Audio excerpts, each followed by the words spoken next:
I guess, good afternoon for some and early morning for others as we're greeting members from coast to coast. Thank you all for joining us. I'm Christine Gervais. I'm COPA's president and CEO, and I'm thrilled to welcome everyone to COPA's first safety seminar in this new monthly series. So let's start the year off right and refresh ourselves on operating our aircraft in the winter. And for those in the Ottawa area, it couldn't happen at a better time as about 30 centimeters of the white fluffy stuff is currently falling. Bonjour, je suis Christine Gervais, je suis présidente et chef de la direction de la COPA. Je suis ravie d'accueillir tout le monde à ce premier séminaire sur la sécurité de cette nouvelle série mensuelle. Commençons l'année du bon pied et rafraîchissons-nous les idées sur l'exploitation de nos avions en hiver. Et pour ceux de la région d'Ottawa, cela ne pouvait pas mieux tomber car 30 cm de gros flocons blancs nous tombent sur la tête en ce moment. So first, a few administrative items. Please keep yourself on mute with your video turned off for the duration of the seminar. To ask a question, please use the chat function at the bottom of your screen. We will try to answer as many as we can, but with over 1,000 registrants, we may not get to them all. We will, however, make a note of every question that is asked, and we'll post a Q&A on our website along with this seminar in the members only section. If you aren't a member yet and would like to access these items, it's quite simple to join by going to our website at copanational.org, click on the Join Renew link at the very top of the page, and you'll be joining a fantastic group and community of pilots. Tout d'abord, quelques points administratifs. Veuillez rester en sourdine et sans vidéo pendant la durée du séminaire. Pour poser une question, veuillez utiliser la fonction de chat en bas de votre écran. Nous essaierons de répondre à autant de questions que possible, mais avec plus que 1000 participants, il se peut que nous ne puissions pas toutes les répondre. Nous prendrons toutefois notre note de chaque question posée et publierons un document questions et réponses sur notre site web en même temps que le séminaire dans la section réservée aux membres. Si vous n'êtes pas encore membre et que vous souhaitez accéder à ces éléments, il est très simple de vous inscrire en vous rendant sur notre site web à l'adresse copanational.org et en cliquant sur le lien « Rejoindre renouvelé » tout en haut de la page. Vous rejoindrez ainsi une communauté de pilotes sans pareil.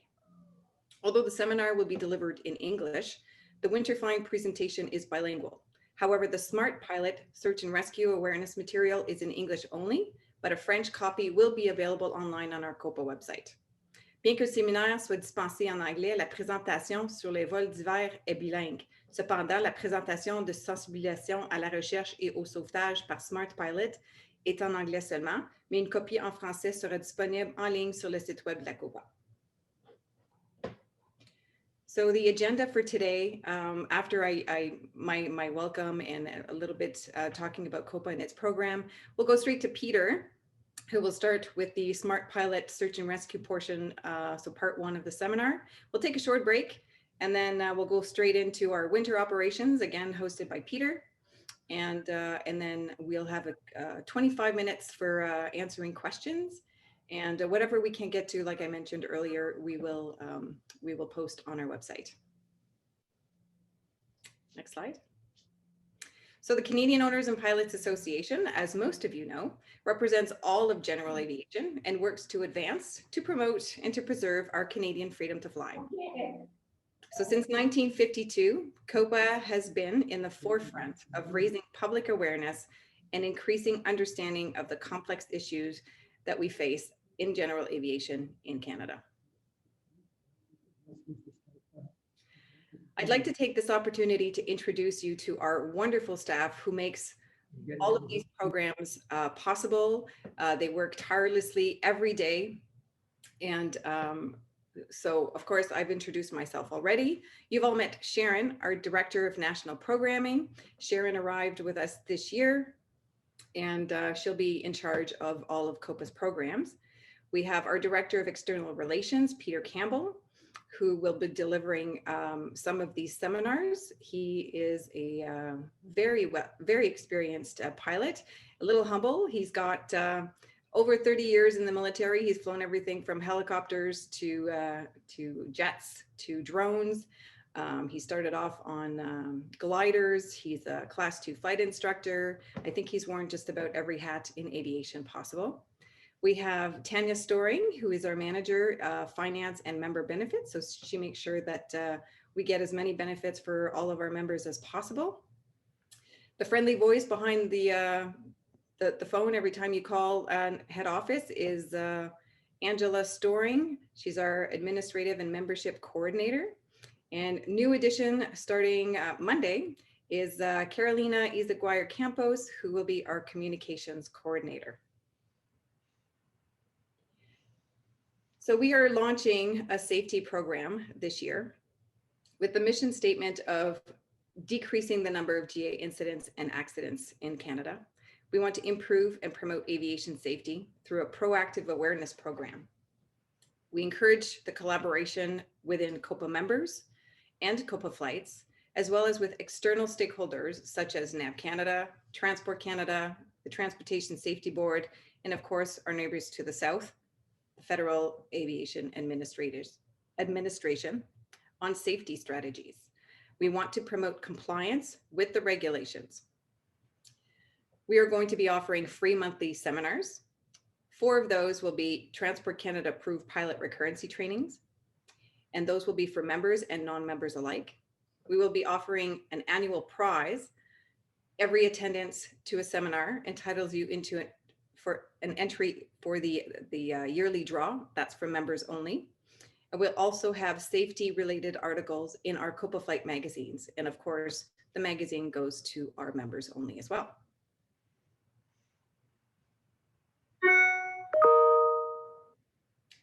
Some of the COPA programs that we'll be focusing on this year is the scholarship program. We're introducing a new RPAS program. For those of you who are new to the term RPAS, it's Remote Piloted Aircraft Systems, known as UAVs or drones. We'll be introducing a mentorship program, and we'll be elaborating our Discover GA program. If you have any questions at all for COPA, please send them to copa@copanational.org. And we will make sure that your questions are answered, and we strive to answer them within 72 hours. So without further ado, let's start this seminar on surviving the wait and winter operations. Sans plus tarder, commençons ce séminaire. Peter, take it away. À toi la parole. I'd just like to repeat good morning and or good afternoon to everyone. I'm about to set up my screen here. I would also ask, I see there's a bunch of you fine aviators and members of COPA who need a reminder, a little bit less subtle this time. Please turn off your video. I say again, please turn off your video. Thank you. All right, we should now have in front of y'all, as they say down south, the search and rescue awareness program that we're going to talk about from the Safe Pilot World or Smart Pilot World. So this search and rescue awareness presentation is focused on helping you prepare for the very unlikely event that you may find yourself on the ground and in need of rescue someday. Our emphasis today is on the aviation community, but many of the things you will learn here are applicable to any situation where you find yourself lost in the wilderness. Okay, let's just go. There are millions of general aviation flights every year across Canada and around the world. Fortunately, only a few will end up with off-airport forced landings. But even though the odds of experiencing one are slim, the potential consequences can be harsh. This could be your airplane sitting on a road somewhere, looking very distressed, and hopefully you're not too distressed as well. An engine failure is one of those problems that can cause you to have a forced landing, whether you want it or not. Sometimes the forced landings are successful, and sometimes they are not so much. This one was obviously pretty successful. That's a good thing. Those who fly at night know, or over water or rugged terrain, often will say to themselves, your engine doesn't know what it's over. You do, of course. But the phrase can cut both ways. Sometimes the engine, could quit at the worst possible time over the worst terrain. Beyond engine problems, there are other things that may cause that forced landing, such as weather and other issues. And no matter where it happens, be assured there won't be a search and rescue team waiting for you just a few minutes away, not unless you land in front of a search and rescue squadron. Would you be willing to spend a night out here in the bush without being prepared? This is exactly where you could end up after a forced landing. Throughout this presentation, we'll be focusing on two themes: what it takes to survive a forced landing, and the time you will have to wait for search and rescue, and how to alert them and actively help them find you. Surviving starts with preparation, which happens long before you decide to take that flight. As a pilot, part of your job is to be prepared not only to deal with in-flight emergencies, but also with the potential consequences of an off-airport forced landing. This means two things. First, do whatever you can to make sure you're found quickly. And second, having the knowledge and equipment necessary to help you and your passengers survive while you wait. Let's take a look at what the preparations entail. And to begin, how are you and your airplane equipped to survive? You start by putting together an emergency survival kit to keep in your airplane. Start with some basics and adapt it as necessary for each flight over different areas of terrain in Canada. Let's watch this video now, which demonstrates how you ought to carry how you ought to carry it in your survival kit. You wouldn't knowingly go into the wilderness without proper gear. Unfortunately, after a forced landing, that might be exactly where you end up. Always being prepared with a survival kit is not only a good idea, it's a legal requirement when traveling more than 25 nautical miles from your aerodrome of departure. You are also legally required to have items within your kit that will allow you to start a fire, provide shelter, provide and purify water, and visually signal for help. Keep in mind, you need to have enough in your kit for you and your passengers to survive for a minimum of 48 hours. First, you need something to put your survival items in. A hiking backpack works well because it's flexible and it can fit into various places in your aircraft. Now, what should be in your kit? Start with a knife, an axe, and a collapsible saw. These tools have a number of uses, like cutting branches for firewood, building shelters, or making splints to set fractures and sprains.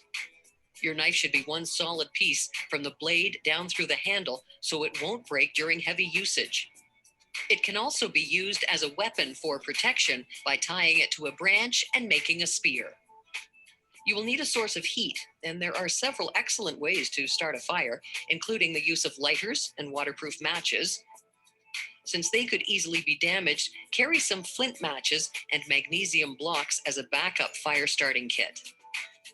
You will also need some material to help get a fire going. Commercially made fire starter cubes work well, or you can make your own with cotton balls or lint collected from your dryer, soaked in petroleum jelly and stored in a Ziploc bag. A fire serves another purpose than providing heat. It can be used to signal for help. In fact, having a way to signal for help is a legal requirement in your survival kit. The idea is to create lots of smoke, which you can achieve by throwing fresh evergreen branches onto your shelter fire when help is near. This creates a thick chimney of smoke that's much more visible than the light given off by the fire alone. Aerial pyrotechnics can augment a fire. They include items like road flares or a flare gun with multiple cartridges, which can be used when a search aircraft is nearby. Signaling devices that generate smoke are effective during daylight. They give off thick, brightly colored smoke, but they only last a few minutes. You're also legally required to be able to provide and purify water. Carry as much water on board as you reasonably can. In addition, have a container that you can use to melt snow or gather water. The container should be able to withstand the heat of a fire in order to melt snow and boil water for purification. But sometimes boiling the water isn't enough. Some water may carry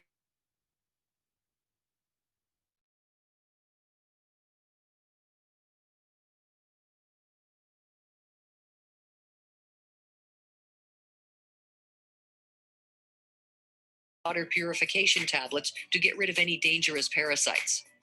Follow the directions in the water purification packaging for wait times before drinking the water. Next on the list of legal requirements is the means to provide shelter.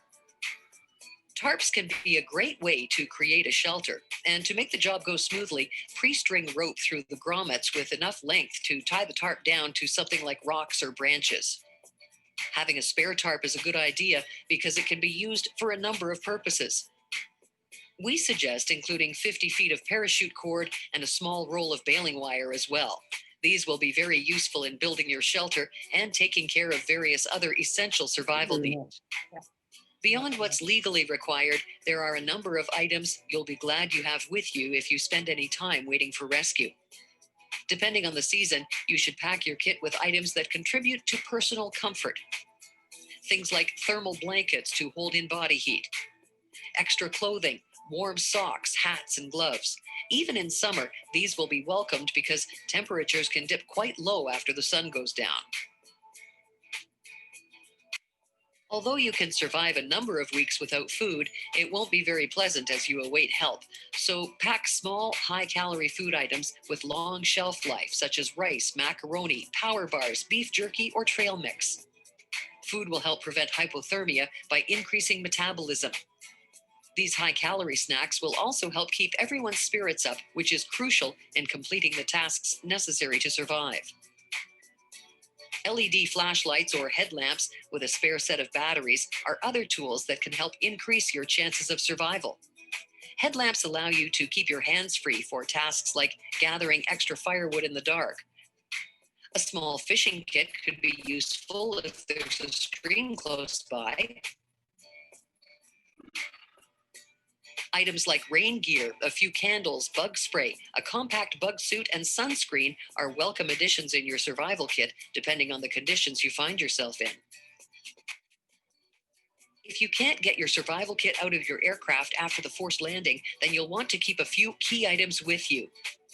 Carry tinder and something to start a fire, a whistle and a mirror to signal for help, a compass, basic first aid material, a thermal blanket, water purification, and some snacks.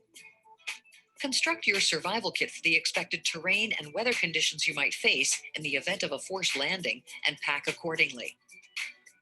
Consider taking a survival course to make sure that you have the necessary skills to survive.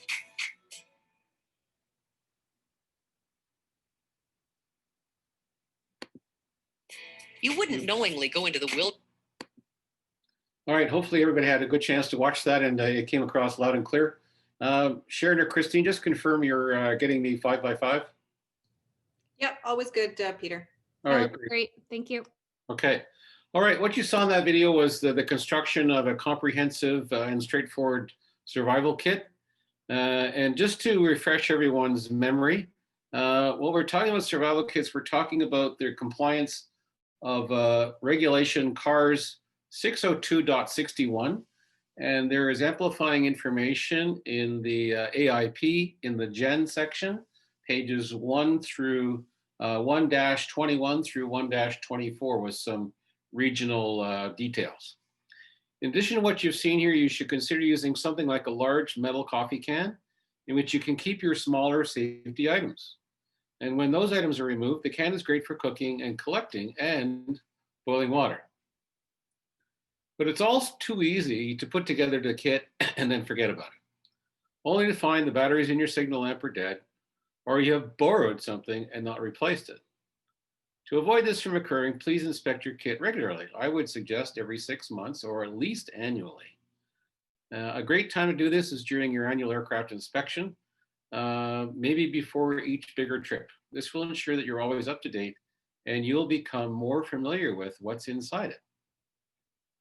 You might also want to add other items to your kit to adapt it for any flight over different than normal terrain or climate conditions, winter versus summer, spring versus fall.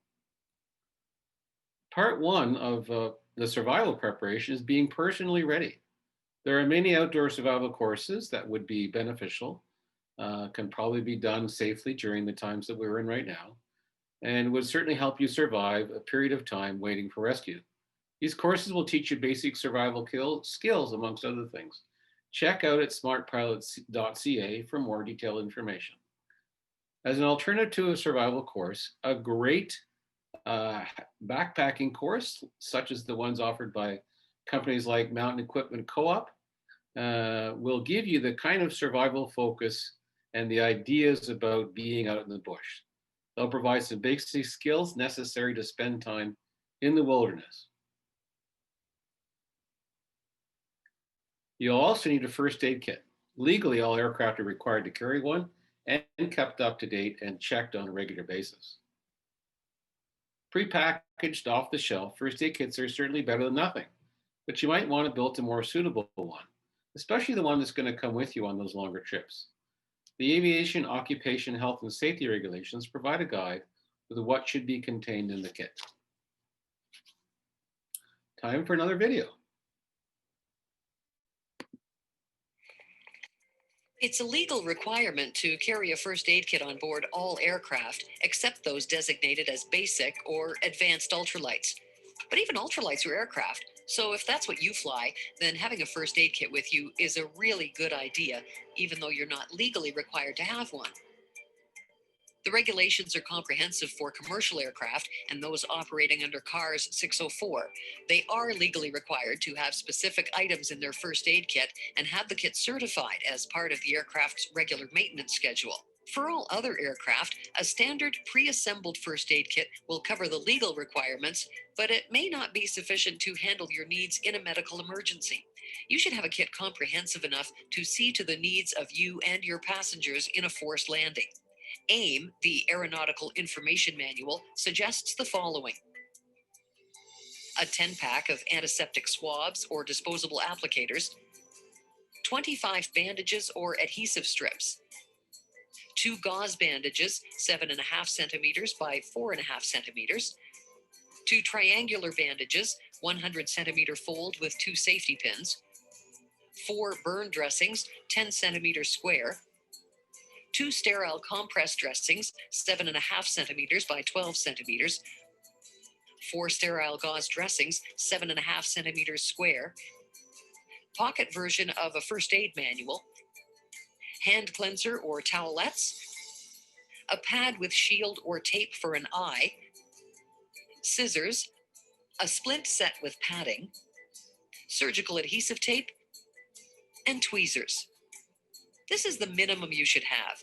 Some additional items often needed in a forced landing include a tourniquet to stop severe arterial bleeding in a limb, quick clot for a torso bleed, burn dressings with built-in burn gel, and some surgical gloves. Include antibiotic salves, ibuprofen, aspirin, and anti-nausea medication.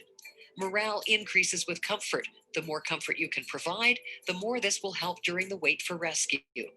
Consider taking a first aid course to learn how to properly use the equipment and treat injuries. It might make the difference between someone surviving or not.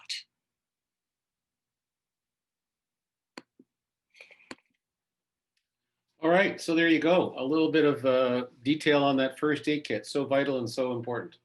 All right, during a forced landing, you may experience significant physical impact trauma from the sudden decelerations, serious lacerations, possibly burns as a result of a post-crash fire, even if it's just a flash event. You can also expect psychological trauma, especially if friends or family are injured or worse. Other injuries can and will likely occur. Any physical injuries that can also occur after the crash with potential cuts from a knife or axe, burns due to fire or boiling water, or even eye injuries happen from walking into tree branches. This is why it's so important to create a kit that's customized to your needs and the type of flights you normally take. The simple act of building your own kit will give you the confidence that you've got most everything that you will need. And like survival kits, periodically inspect your first aid kit. Things like alcohol swabs can dry out and medications and ointments can expire and lose their potential to actually do the job they're supposed to. We can't overemphasize inspecting your kit regularly. Like your survival kit, consider the first aid kit inspection as part of your annual, and maybe even more often than that. Let's also consider taking a first aid course in addition to an outdoor survival course.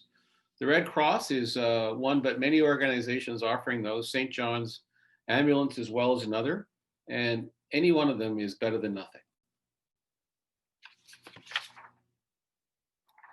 Egress tools. So it's also important to have something to help you get out of your aircraft. That impact might have jarred the structure of your airplane significantly, even though you might have popped open a door or something like that on prior to landing. So what are we going to get out with? Just our bare hands? Probably not good enough. You need an axe or a hatchet, for example, as in this picture. But let's make sure it's both accessible and secure, because you don't want this thing flying around in the airplane during the landing sequence.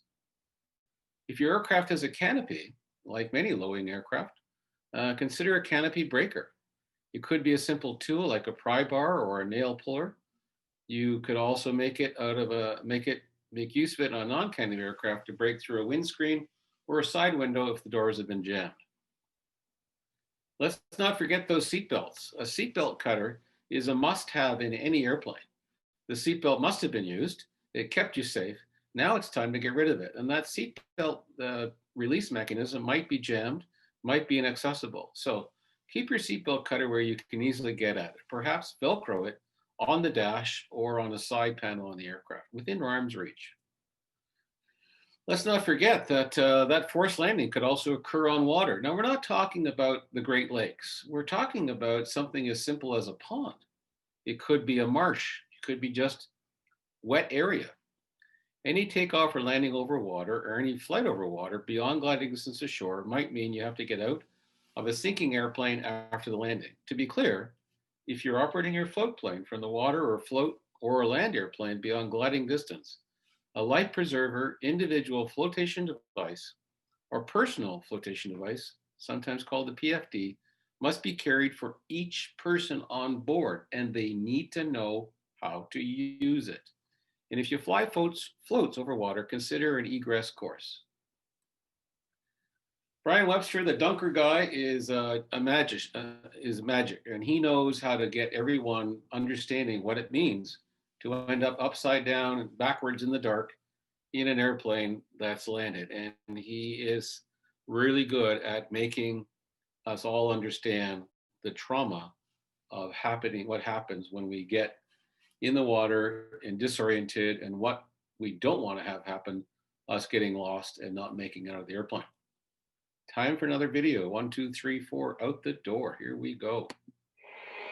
This sequence is really something. Staged in a movie, but very interesting.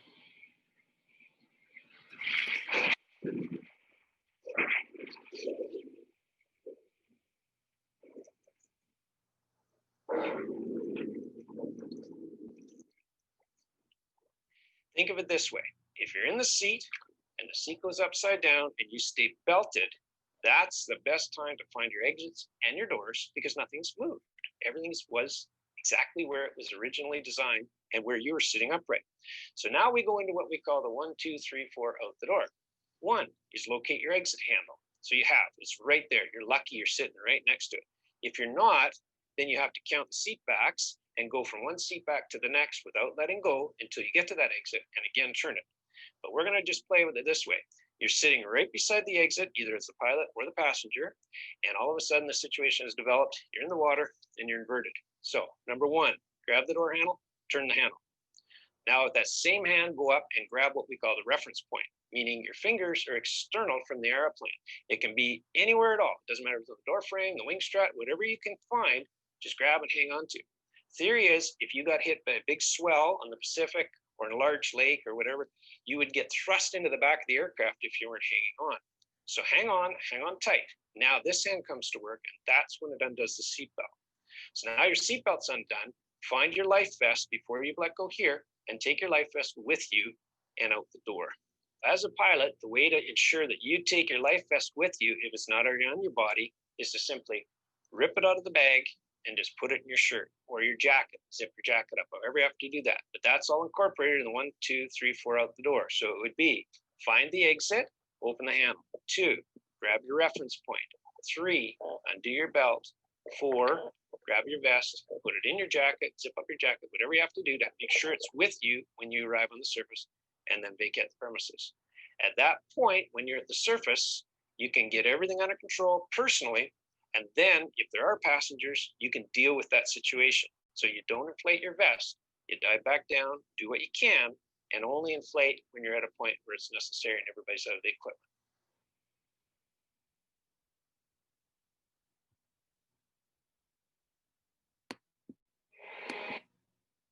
All right, there was a lot of information on that video, and it's really important. If that water egress, one of the things that we had to do in the military every couple of years was repeat it. Whether you were a jet pilot, a transport pilot, a helicopter pilot, and a small helicopter or large, and getting out of that multi-person airplane in an orderly fashion is a very, very good event for teaching you how to do it right. So let's talk about now getting alerted. We want to minimize the time that happens between your landing and rescue. We want to make sure that we get rescued as soon as possible. And it's going to depend a lot on your ability to successfully alert people to help them get to you. One of the first things we need to do is an ELT. And that alerting system is something that you're carrying on board. It's a legal requirement to have an ELT and operating and up to date and registered in the case of a 406, unless you're operating a glider, a balloon, an airship, or an ultralight or a gyroplane. Doesn't mean you shouldn't have it, just means that you're not legally required, but it's a good idea to have. Even when it comes to an ultralight aircraft, you have to admit they have come a long way since the flying lawn chairs in the 1970s. Yes, folks, that left-hand aircraft, worth probably as much as or more than the Cessna 172, is considered an ultralight aircraft. Many fly faster, have greater range than the trainers that you're used to flying in right now. Some aircraft are still flying with the good old 121.5 ELT that I knew when I started flying in the early 70s. We all know that since about 2009, those ELTs are not being monitored. So basically, not many are listening to you. You might get lucky and get picked up by a high flyer or somebody local who just happens to turn on 121.5 after a flight. Maybe a tower picks it up, but it's a pretty limited audience. This COSPAS SARSAT series of satellites that are up there watching and listening are listening for ELTs broadcasting on 406 megahertz. Commonly referred to as a 406 ELT. We also know just before Christmas, we got a present from the government of Canada telling us that we've got, depending on who you are, maybe less than a year now, maybe up to 4 or 5 years to get a 406 ELT in your aircraft.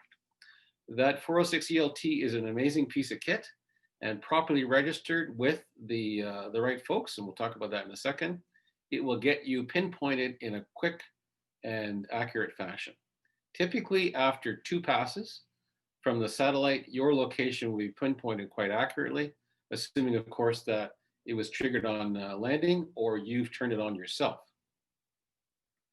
There is a panel-mounted switch to do what I just talked about, turning it to the on position. It should be in the arm position before you go flying. But let's make sure we turn on the ELT on when we want it to be notified, because the notification to the beacon registry folks is almost instantaneous. You'll be getting a phone call really quick. The key to having the best SAR system for you is to register your ELT. As it says here on this form, the Canadian Beacon Registry, based in Trenton, Ontario, is where these things go. And it's also the home of search and rescue. It's one of the great RCCs, Rescue Coordination Centers for Canada. Keep the ELT registered. Keep it updated. Did you move? Did somebody else get your airplane? Do you want to have more than one phone number on it? There's lots of information that is critical to having that ELT. So when it goes off, the CBR folks are going to get a notice just like that. And they're going to be calling you and finding out what's going on. And if they can't get a hold of you, that search is going to start real quick. There are other alerting options. I personally use a spot, which you can see down in the bottom left-hand corner. There are other things called PLBs, personal locator beacons. These PLBs are great. They're small, they're cheap, they're portable. You can carry it on your person, and it's supplementary information that will also help you be found. The key, though, I can't emphasize, is registration. Indicate that your PLB is on board the aircraft with you and update the information annually.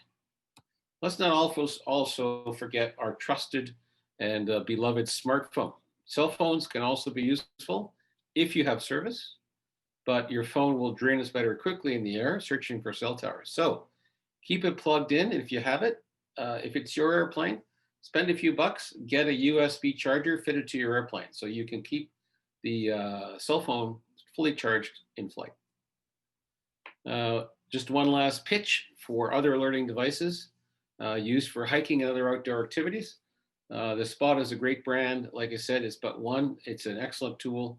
Can be used for anything. Can be used for all kinds of trips. Bike trips, car trips, motorcycle trips, and in this case, what we're talking about, airplane trips. What you end up with is a series of breadcrumbs. It will notify and keep track of whomever you've got on your list of information people. They'll see where you are as quickly as every half hour, maybe as long as every 2 hours.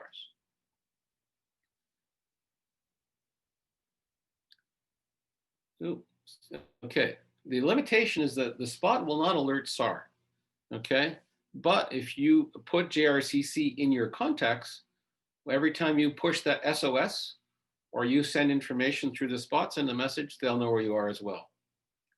Let's not also forget the fantastic, although they were at one time incredibly expensive, now a lot cheaper, the satellite phone. This carried on your person and you being conscious after you land would allow you to make a guaranteed phone call to just about anyone you want in the world. So that's a pretty powerful tool. All right, how do we get from A to B? Maybe, like most of us, it's a straight line. It's the shortest distance. Taking off from the upper right-hand corner in this picture and going down to the bottom left-hand corner picture, you say, okay, it's a straight line, sure. But after you've decided on suitable alerting devices, is that the best route? Maybe if your route is over very unpopulated and rugged terrain, maybe there's a better route, might take a little longer, but it's a lot closer to habitation, to civilization. So if you did have that need to divert to someplace like that airport there at Deer Park, right here, right there, that might be a whole lot better than ending up on a hilltop somewhere over there. I'm sure that all of you have heard your flight instructors say that if you're flying at night, lose your engine and you're gliding towards the ground, turn on your landing light. If you don't like what you see, turn it off. The point here is it's harder, if not impossible, to choose your place to land at night. In daylight, you have visual references to the ground, you can choose a place to land, and ascertain winds and potential obstacles. Plus, in the daylight, you can better prepare to survive through the coming night, something much more difficult to be accomplished in the dark. We're not saying don't fly at night, not at all. We just have to acknowledge the fact that flight at night has inherently more risks when we consider the options of an off-airfield landing. Similarly, flying over water carries its own special issues related to survival. On the legal side, we mentioned earlier that if you're beyond gliding distance from shore in your land aircraft, legally, you must have life jackets for each person on board. Float plane operators from water must have a life jacket for each person on board. If you are operating at whichever is less, more than 100 nautical miles, or the distance that can be covered in 30 minutes of flight at cruising speed from a suitable emergency landing site, you must have a raft aboard. In addition to legal requirements, you're going to have to deal with getting out of your overturned or sinking plane, and this adds a huge new dimension to surviving a forced landing. Plus, hypothermia can become a real and immediate threat after a forced landing into water, even in warm weather. So, as you plan your flight, keeping survival top of mind, weigh the risks versus the rewards. Does saving 15 minutes warrant taking a flight path less traveled over much more rugged terrain? I am not suggesting that you don't use the aircraft to its maximum potential, but consider the what ifs in your flight planning. Put another way, if you fail to plan, you are planning to fail. All right, let's get talking about our presentation on the passenger briefing. Your pre-takeoff passenger briefing should legally include information on emergency exits, how the seatbelts work, details about the ELT, where the first aid kit and survival kit are and in the aircraft. If the aircraft is float equipped, being operated over water, or is pressurized, information specific to those operations also needs to be included. It's a good idea to also offer information about how to use the radio, where the fire extinguisher is located, and the key is to give your passengers the confidence of being successfully informed and prepared if an emergency occurs. Consider making up a seat back reference card, just like the ones on commercial flights. Hey, you're a professional. Let's do this professionally. Your passengers will always have a ready reference. If you are not able to help, you can download one from smartpilot.ca. Let's not forget that we want to dress appropriately, not like the gentleman on the right. Surviving a forced landing can also depend on what you and your passenger are wearing and should you have to spend the night waiting for help. Assess the predicted daytime and nighttime weather conditions along your route and bring suitable clothing. In the January article of the Copa magazine, we wrote an article called Dress for Success. Often people fly from one warm location to another and en route at 8 to 10,000 feet in the mountains. Sometimes something may happen and they're wearing nothing more than shorts and t-shirts. Oh my goodness. Alerting help should be part of your planning process.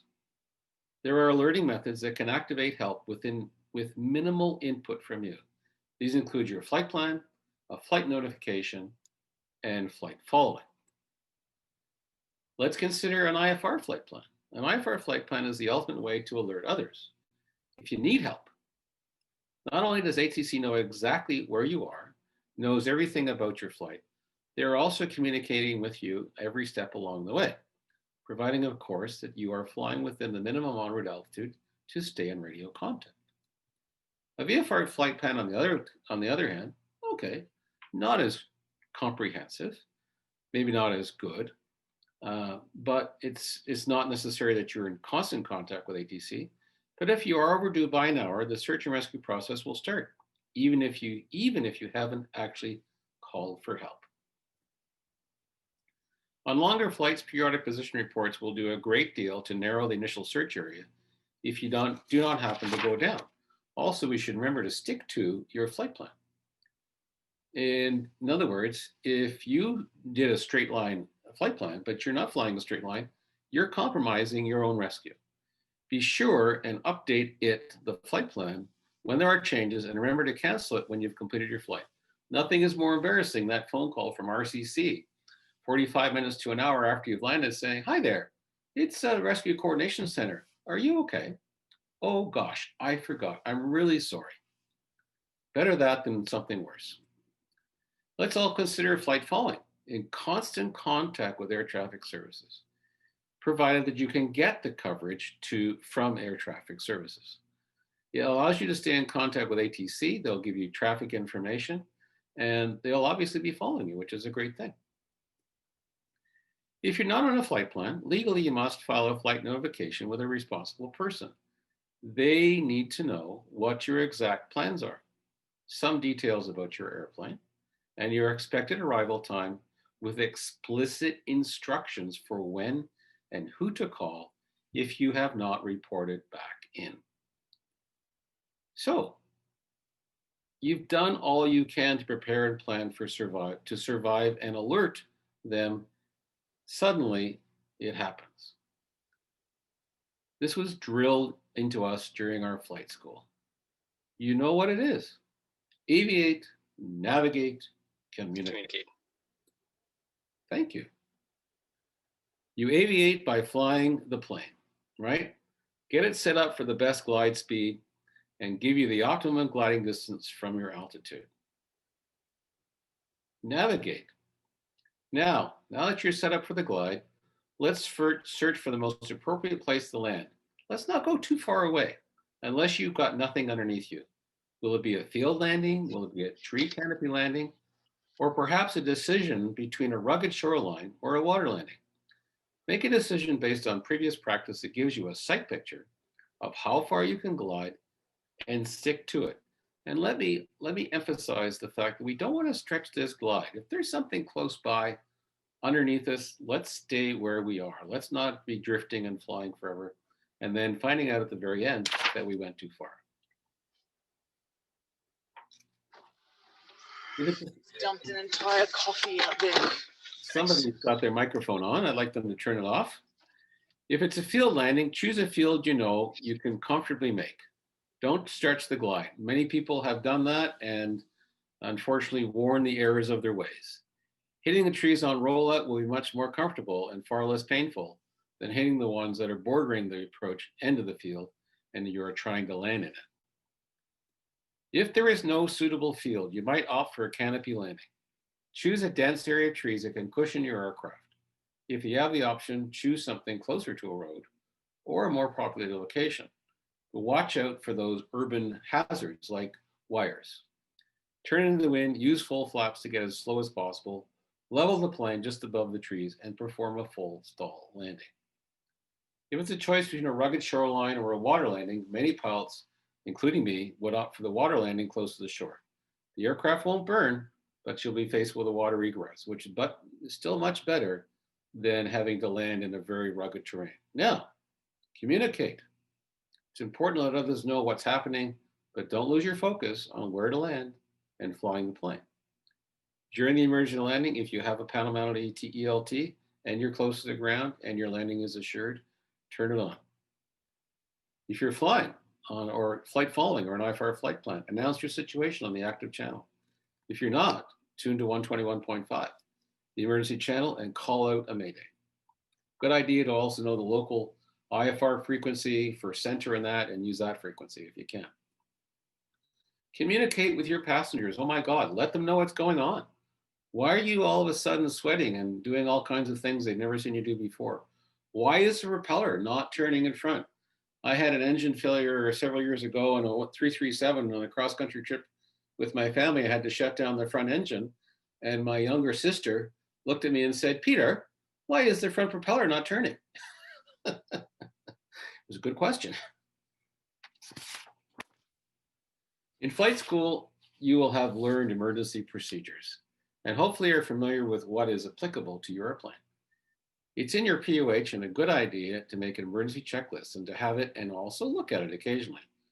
Either standalone or conjunction with a checklist. You should have a flow check, an abbreviated muscle memory checklist with the critical items to check in the event of an engine out. Generally, it's a flow across the panel that accomplishes most of what is on the checklist. Maybe it's a 7-up check or something like that. It will depend on how your aircraft is set up. Okay, here's how it works on a Piper aircraft. Fuel pumps on. Fuel on correct tank and sufficient. Mags on both. Primer in and locked. Mixture rich. Try a restart. Follow the POH. There may be a different order.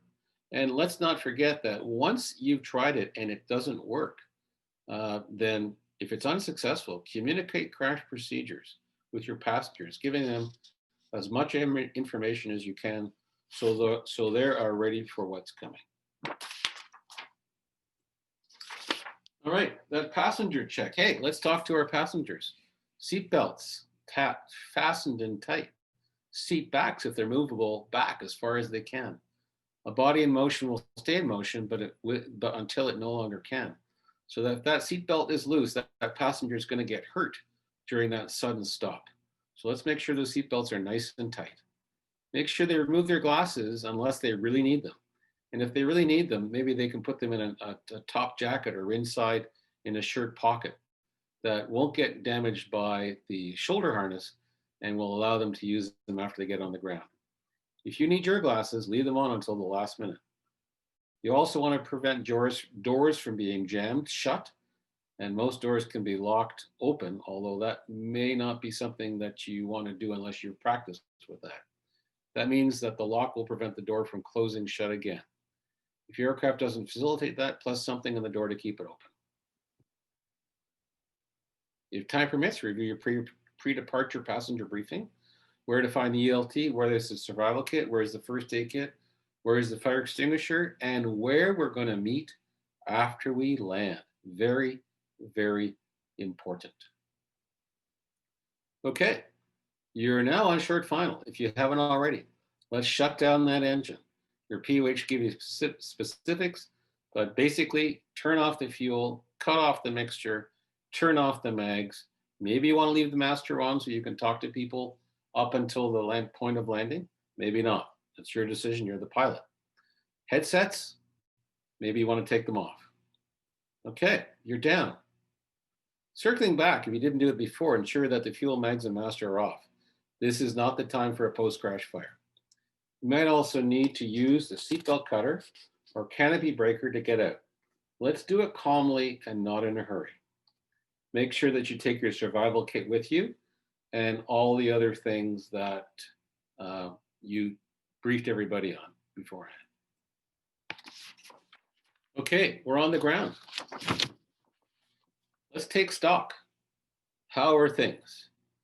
Your first task is to deal with any injuries that you or your passengers have suffered. Are they all with you? Have you assembled them? Assess the injuries, deal with the worst ones first, and try to stay focused so you can do your best to help. You may be shocked by what you see at the scene of a crash, perhaps traumatized, if your friends or family are severely injured or worse. Remember that if the deceleration forces have been significant, some of the injuries may be major, and they will be difficult to treat unless you happen to be extraordinarily well equipped and trained. Keep your efforts simple and realistic. Focus on 3 things: breathing, bleeding, and as we used to say, bandages, in this case, shock. Stop all major bleeding that's visible. Maintain life support to the best of your ability.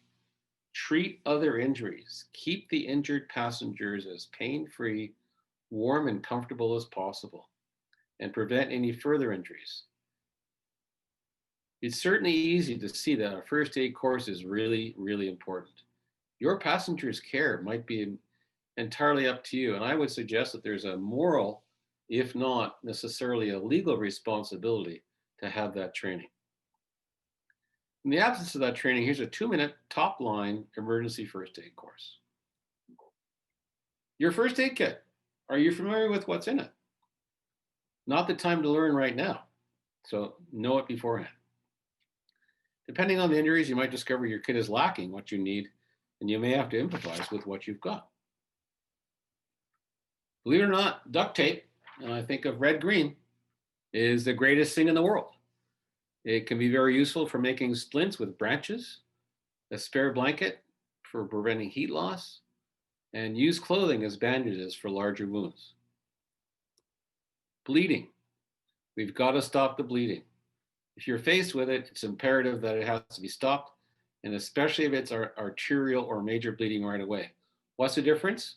One is gushing and shooting and bright red, and the other type, venous, is darker, almost a purple, and oozing, not pushing out. Start with standard direct pressure and elevation. If the bleeding is severe enough, you might need a tourniquet. You've got to save this person because if they lose their blood, they're dead. They can be effective, but there are dangers associated with tourniquet. So exhaust other options first. Breathing. If the injured passenger is having trouble breathing, check their airway. Remove any clothing that is impeding their breathing. If there are perforated chest wounds, cover them with airtight bandages on 3 sides. This creates an effective one-way valve. And if the injured person is unconscious, place them in a recovery position to protect their airway. That, of course, assumes that there's no damage to their back. Suffering from shock, and almost everybody will get it to some degree or another. The kind of things you're going to see are elevated heart rate, rapid breathing, abdominal bruising or a rigid abdomen, cool, clammy skin, blue lips, and limbs, and a decreased level of consciousness. The person might be wandering around aimlessly and unsure of where they are. Need to get that person relaxing and out of shock, because shock can kill. Keep the person warm, give them reassurance. To help with blood flow, elevate their legs if possible, but be cautious of any potential spinal injury. You won't be equipped to determine spinal injuries or their severity, so avoid exacerbating anything that you think might be present by not moving the injured person, unless they're in a position where they risk further injury.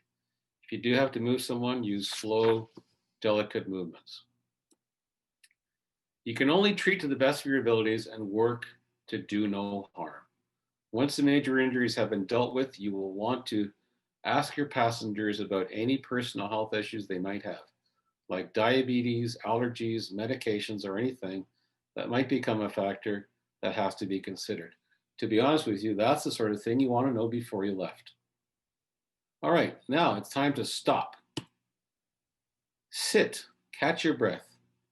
Something really traumatic just happened. Take stock, calm down. What needs immediate attention? Think. What is around you that can help? Where have you landed? Are you in the middle of nowhere? Is there a town just around the corner? Was there an airport nearby? Was there civilization? Is there a house at the end of the field? Do you remember being close to a road or a town? What alerting systems can you start with to call for help immediately? Observe. What are your surroundings like? What kind of weather are you dealing with? Hopefully it's not like it is today out my window with snow and rough weather. That will help you decide the expected time to rescue, which will be based on the weather and the steps you took before takeoff. If the weather is good and you follow the flight plan, communicating a Mayday rescue could only be hours away. If the weather is bad, but everything else was accomplished, it could be several days. But if you follow a flight plan, if you didn't follow a flight plan, the weather is bad, you're in a remote location with no alerting systems, you could be facing a very long time before rescue arrives. Plan. Finally, plan. Based on what you have thought about and observed, what is it going to take to survive? And how are we going to do that? Earlier, we spoke about dressing for climatic conditions, but let's go a little deeper. What clothing did you wear or are you wearing when you carried them aboard the aircraft? And that will make an incredible difference in your comfort and perhaps your survival. Think warm and dry. Dress for success. Hypothermia is a factor in Canada all year round, so it's important to dress appropriately to avoid heat loss and also to know the stages of hypothermia and be able to recognize and treat. There are 3 general stages of hypothermia: mild, moderate, severe. Each has their own characteristics associated with them. The effects of being cold begin before hypothermia even starts to set in, and that's what we call cold stress. The symptoms of cold stress are the person's movements are relatively normal, shivering has started, and the person is conscious and alert. The effects that cold is having on the subject could be stopped right now by adding dry clothes to prevent evaporative heat loss, high energy food and drink, and exercise as appropriate, keeping in mind to try to conserve energy as best you can. Let's not go for a run just to keep warm. For example, put the exercise towards a purpose, like gathering wood or helping to build a shelter. If unchecked, cold stress will turn into mild hypothermia. The person will be conscious and alert, but have impaired movement and will be shivering quite vigorously. The shivering, although dramatic, is the body's way of trying to warm itself, getting those muscles moving to heat up the body and help keep the blood flowing. Mild hypothermia requires you to keep the subject horizontal and treat gently. Wrap and insulate and provide high energy food and drink. It's your responsibility to not let your subject get beyond this point, or treatment options and rewarming will become very difficult. Once again, choosing proper clothing and fabrics will help avoid hypothermia by wicking moisture away from your body and retaining warmth at the same time. Keeping your clothes dry is the key to avoiding hypothermia. But before we move into specifics about fabrics, keep in mind that if you are not wearing it on the aircraft, keep it very accessible. Because unless you are wearing it or can easily take it with you on egress, it might be the only thing that you have available. Let's think layers. Merino wool, it's an amazing fabric. It's great for a base layer. If you're flying in the colder months, ensure that you layer with these layers since they retain a great deal of body heat even when wet. Avoid cotton since it collects moisture quickly and does not dry fast. For insulation, fleece, thinsulate, goose down are excellent. Although down is not good when it's wet, and once it's wet for a long time. However, there are alternatives that respond well to dampness. As an outer layer, Gore-Tex is your best bet, or something very similar, since it allows moisture to escape and keeps other moisture from getting in. The other enemy of cold is frostbite. This gentleman definitely has frostbitten fingers. Exposed skin is the most susceptible to frostbite, so avoid exposure as much as possible. And trust me, it hurts like hell if you've ever had it. In some areas of Canada and at certain times of the year, heat can also be a factor. Prolonged exposure to sun causes burns, dehydration, and a rising core temperature, and it's not pretty. Cover your body as much as possible, especially your head and neck. Baggy, loose clothing will help you feel more comfortable than tight-fitting clothing. Light colors reflect the sun's energy. Where possible, just stay out of the sun. Keep in mind that even though the days may be hot, temperatures will dip at night, so prepare for the extremes. In Canada, you can also expect bugs like black flies and mosquitoes, and deer flies and horse flies, and things that want to take a chunk out of you. And that makes it pretty unbearable at times. Pack commercial bug repellents, bug suits, and shirts in your survival kit. If bugs can find a way in, you will suffer their bites. So you've come to realize it might be some time and at least a night or longer before help arrives. With the first aid needs taken care of, now it's time to consider fire, shelter, and methods to signal for help. Your particular situation will dictate what you do first.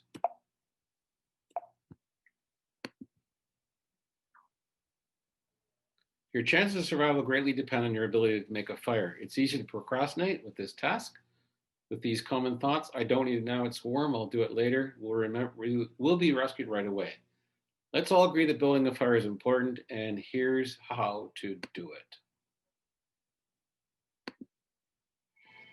Your chances of survival depend greatly on your ability to start a fire.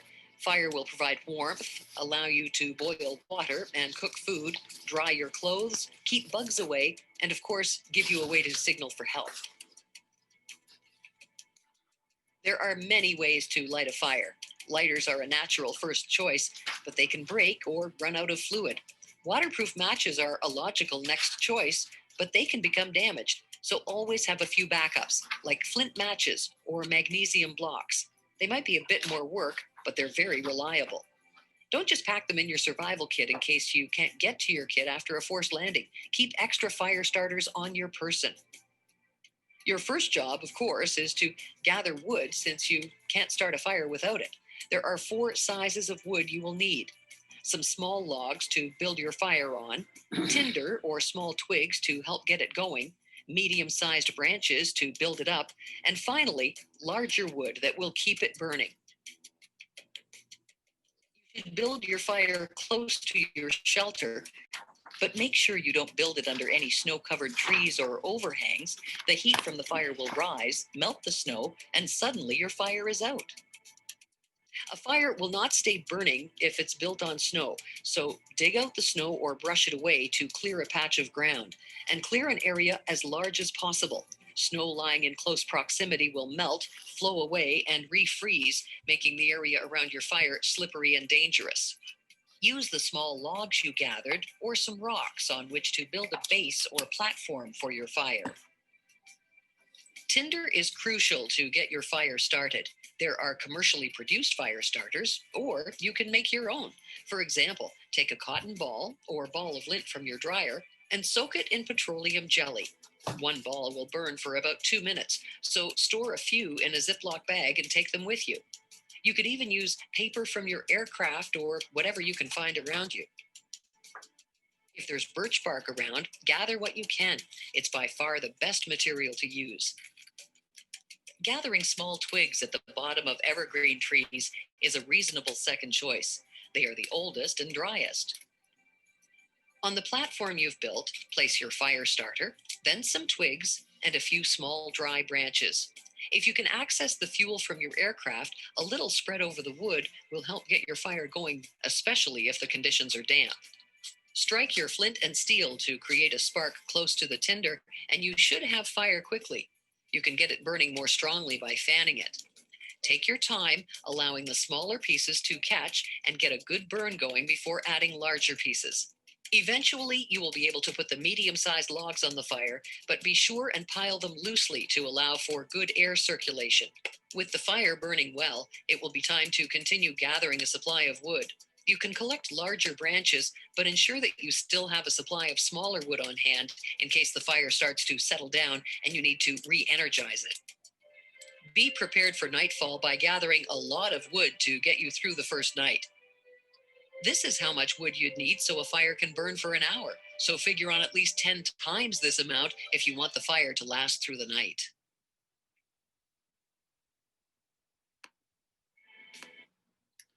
When we did our Arctic and winter survival training in the military, in the Air Force, it was amazing how much wood you would burn through in a night. So if you've got more than yourself, you should consider appointing someone who isn't injured to help gather kindling and wood for a fire. This will give you a sense of purpose and create a common focus. Now, building a fire keeps people busy and can help keep minds off psychological trauma caused by the crash, like guilt, anger, depression, fear, or pain. It provides light for work and comfort at night in the middle of unfamiliar terrain. Next on your list is shelter. If you plan properly, you will have brought along a few tarps to help create a shelter quickly. If you haven't, Mother Nature and you're in a treated environment can provide you what you need, but it will take more time. There are two types of shelters: an emergency shelter, which is a quick construction and suitable for several nights. And there are bigger survivor shelters, and we'll take a little video about that now. There are a number of different ways to build a shelter. We're going to review a couple of them that use tarps. Really interesting Is an seminar. emergency shelter, which you can build quickly, and which is a temporary shelter for 1 or 2 people. The other is a survival shelter, which is a larger structure that will shelter more than 2 people and allow room for a larger fire.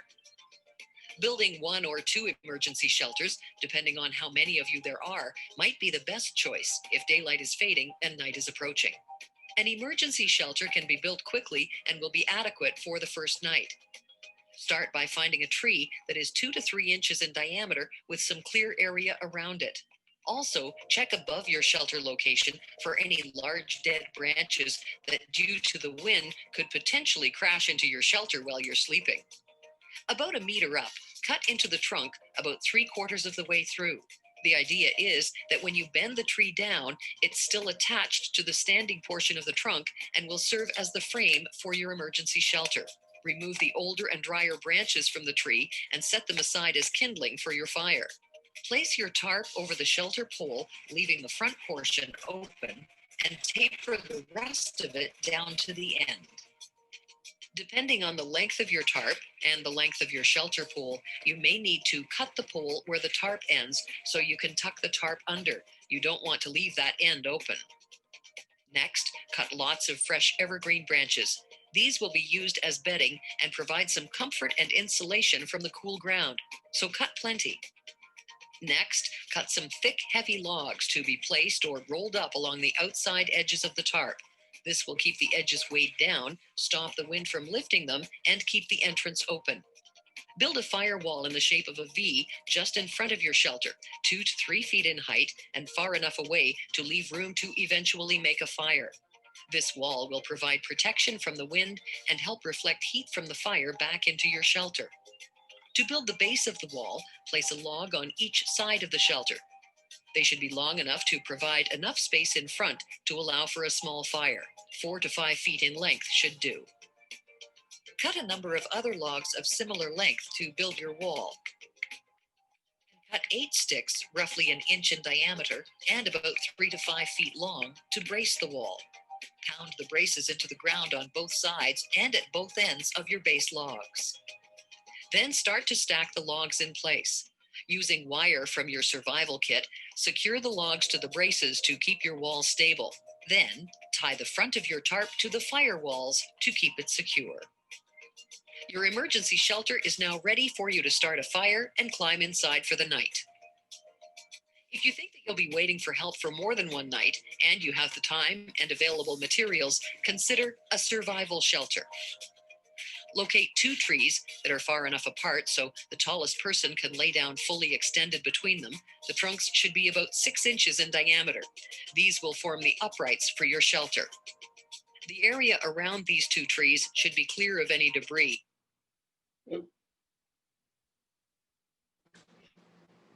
Sorry about that, folks. I didn't mean to do that. There are a number of different ways to build a shelter. We're going to review a couple. Create an eave for extra protection from the elements. To complete the frame, cut a number of cross braces, place them across the lean-to poles, and secure them in place. They should be as wide as your shelter. You'll want to secure the cross braces at each place where they intersect the lean-to poles. If you don't have enough rope, tie off each end and then secure at every other intersection, staggering the tie points at each row. Now you can place your tarp over the top of the frame. Make sure your tarp extends out past the top of your eave to prevent rain from running down the lean-to poles and into your shelter. Tie the tarp to the ridge pole. Cut and place small evergreen branches under the tarp at the top of the eave.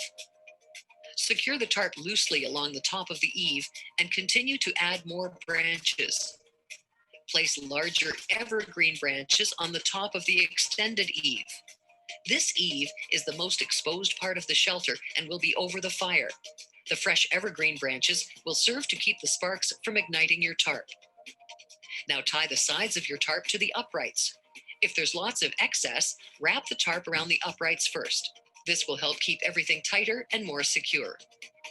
Then place some heavy logs down the sides of your shelter and roll them in the tarp to add weight to the sides of the shelter. If your tarp doesn't reach the ground at the uprights, cut large evergreen branches and place the butt ends up in between the lean-to and the tarp. Pack them in until they extend to the ground and adequately close the gap. After placing a sitting log across the opening between your uprights, cut and place lots of evergreen branches on the floor of your shelter. These will serve as bedding, providing some comfort and insulation from the ground. Once the shelter is complete, you will need to construct a firewall to protect the opening of your shelter from the wind and to reflect heat. Build a rectangular wall directly in front of the shelter. It should be about 3 to 4 feet high, placed about 5 feet from the opening and spanning the entire width. Begin by cutting braces to create a form into which the logs will be placed. These should be about 1 inch in diameter and about 5 feet in length, tall enough to brace your wall from top to bottom after being pounded into the ground. Start with your first base log and pound your braces on both sides and at both ends. Stack the logs and secure with wire part way up and again at the top log to make your wall stronger and more stable. When the wall is complete, keep the wind out by filling any gaps with moss. This is especially important during the winter.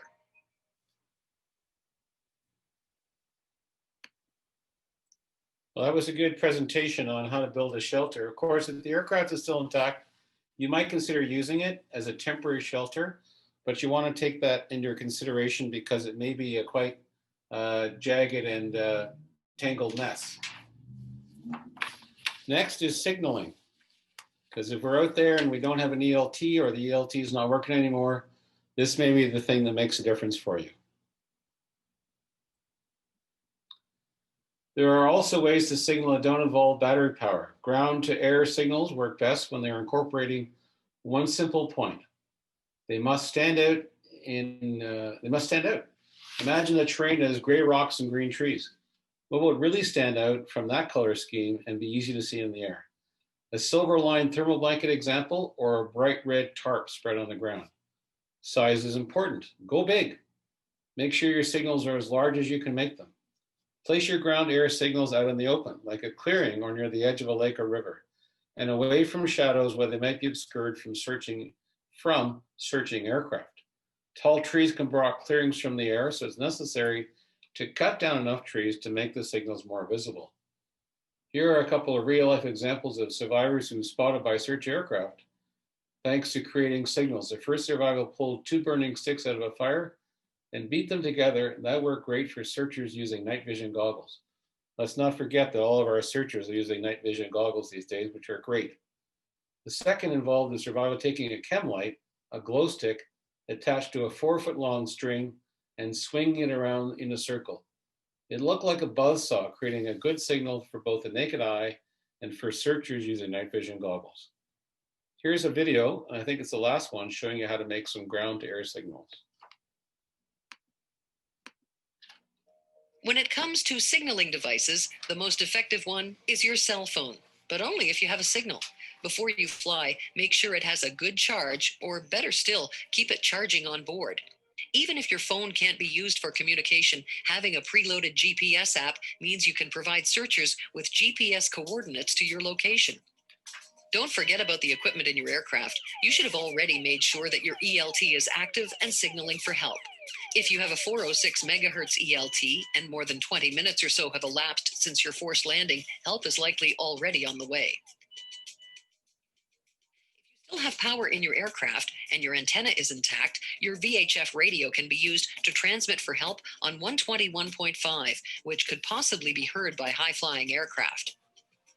Handheld radios and satellite phones also provide the means to contact others.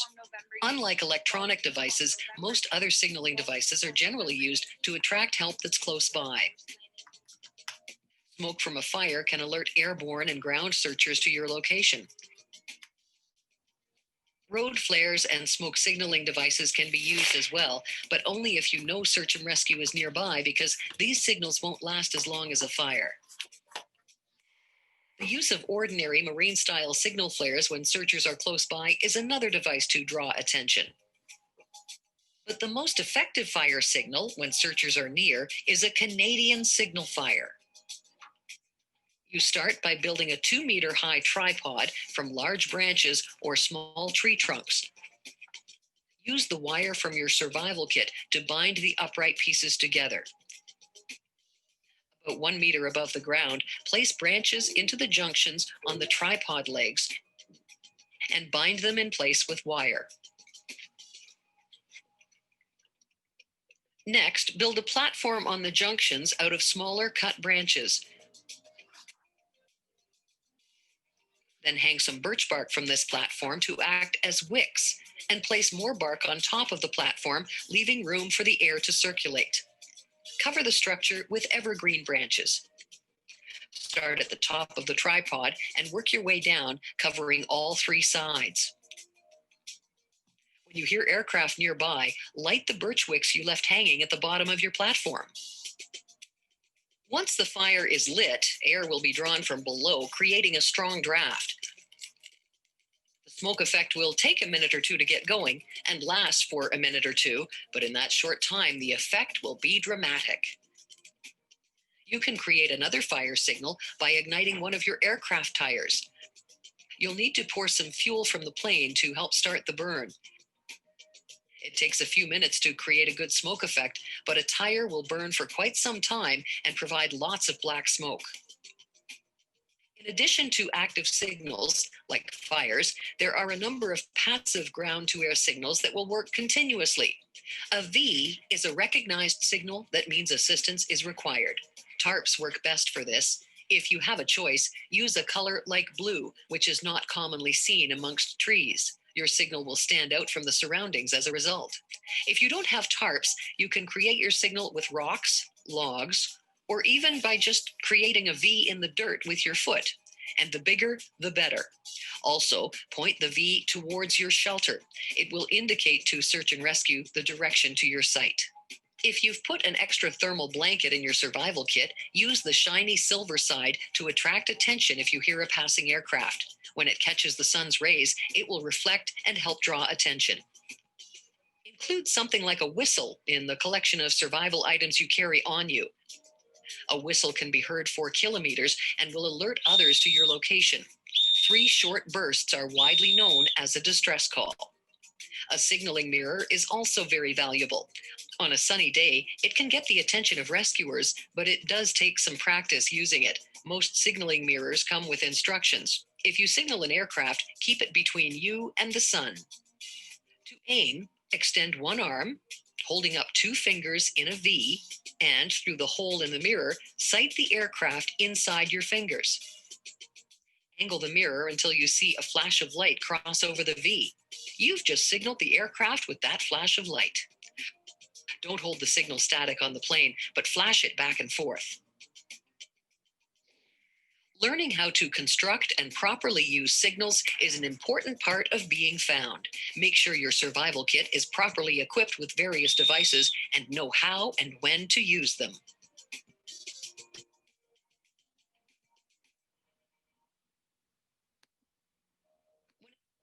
When it comes to signaling device. All right, just a little refresher on some of those signals. One of the biggest ones that is important for ground is the X, requiring medical assistance, which is probably true in almost every case. So when you're out there and you're down and but not out, as we used to say, think like MacGyver, adapt and improvise.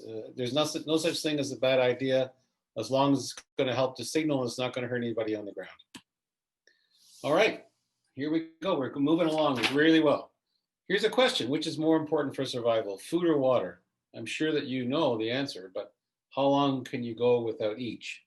Turns out you can go a few weeks without food. Won't be fun, but you can only go a few days without water.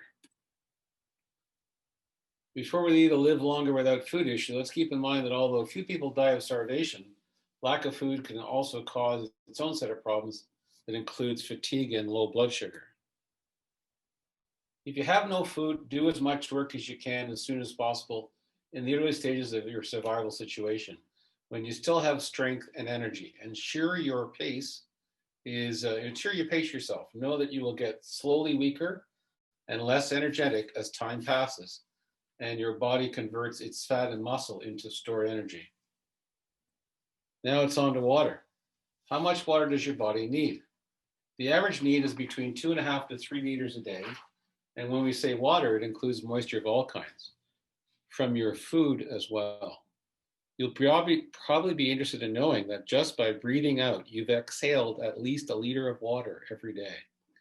Keep in mind that for that much water to keep going, if you've got less than the required amount over a prolonged period, is going to start to take its toll. The lack of water builds up in you and you're going to become dehydrated and experience a lot of painful situations. The dead in 3 days scenario is one in which you're getting no water at all. Contrary to what you might think, it's best not, to not ration water. You should ration sweat, but not water. Do that by reducing your activity to minimize the amount of sweating you do and rest during peak heat times. And rather than guzzling the water you have, sip it slowly over a period of hours or longer. Just ensure that you drink it. We also we need to know that your body needs water to digest food. So if water is short, minimize eating, since water is necessary to aid digestion. If you're going to eat, avoid proteins and fats. Eat carbs because they need less water to digest. Before you run out of water, make a plan to find some more. There are various methods to collect and purify water. We outlined some of them in the survival kit video, but those are a few more ideas. Consider condensation by walking through wet underbrush with a cloth around your ankles. Another method to collect condensation involves tying a plastic bag around the ends of tree branches. The energy from the sun will draw the moisture out of the leaves or needles and gather in the bag. If the day is long enough, you can gather up to a gallon of water a day with a single bag. We all agree you need food and you may have to go looking for it. Foraging is fine, but if you're uncertain to what you found, don't eat it. Do you any remember the book Into the Wild? It underlines the dangers of foraging for plants, fungi, and berries. Many of these edibles can remember non-poisonous varieties, but they aren't. A much better idea is to go back to that survival kit that we talked about earlier. Dehydrated food packs and a way to cook will be valuable. Dehydrated foods are lightweight, easy to cook, take up little room in a survival kit. Again, circling back to your passengers, before giving your food to others, ensure that none have allergies that might affect them with the food you brought on board. Let's review some of the main points of this presentation. You want to make yourself easy to find, not just on the ground, but before you depart by having proper alerting systems in place. Always prepare yourself and your airplane for the worst case scenario, taking into consideration the terrain and environment you're flying over. Wear and pack proper clothing and equipment so you can survive until help arrives. The folks down on the bottom right-hand corner or the bottom left-hand corner are Sartex. They may be your first visitors. Don't venture away from your airplane. Not only is it a target for searchers, it can also provide shelter from the elements if it's safe to use. Remember, ensure that you have brought along enough water with you and understand how to collect it. It's more important than food when it comes to surviving. Don't ration what you have, but rather try to find other sources so you can keep hydrating yourself. Let's not forget attitude. Attitude is everything. Keep positive. A crash can be a very traumatic and soul-destroying experience, especially if loved ones have been hurt or killed in that crash. The end goal is to survive and to work towards it. There will be time to grieve upon rescue. Until then, keep a positive frame of mind. Do everything you can ahead of time to prepare for the chance that you may have to force land. Ensure that you have put together a survival kit that includes what you will need to survive in the wilderness and to alert others. Make sure you have a good first aid kit and inspect both on a regular basis. Download whatever survival information you can to your phone or tablet. Information can be useful in the event of a crash. All those handbooks are probably PDFs and could easily be read on your phone.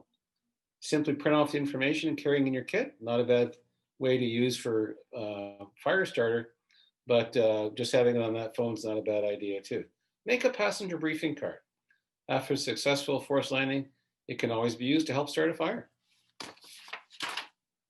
At the very least, take a basic first aid course. A survival course can give you some practice and some know-how about surviving in the wilderness. The key to living through a forced landing in an area where you will need to be found and rescued is preparation. It's all about preparation. You have to prepare to alert, search, and rescue, and to prepare to survive until they arrive. And if you fail to prepare for a forced landing situation, then of course you are preparing to fail. All right, that's that for now, folks. We're going to stop sharing our screen and we will take a little break. I think it's now 1 o'clock. Sharon, I think we allotted ourselves about 10 minutes. Is that right? Hi, Peter. That's correct. We gave ourselves 10 minutes. Okay, so I'm going to just go on mute, get a mouthful of water or two, and then we'll be back in a few minutes. And I had mentioned this in the chat, but Christine and I are responding to some of your questions now. If you have any throughout this presentation and the one coming up, please do send it directly to us and we'll add it to our list. If we can't address it directly or we think it would be of benefit for other folks to hear, we'll raise it at the Q&A. I hope you have a great break.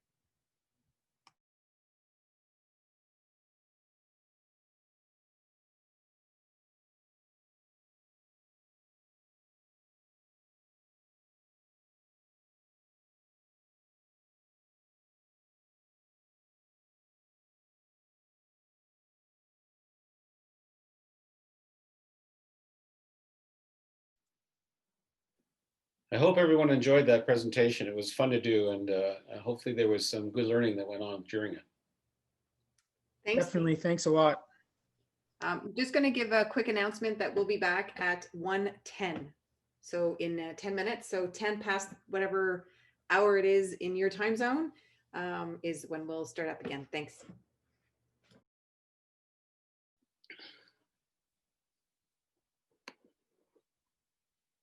All righty, so here we go. All right. So, ladies and gentlemen, welcome to the second half of our first seminar from the safety program, sorry. And this one, we're going to talk a little bit more about winter flying specifically and just flying in general.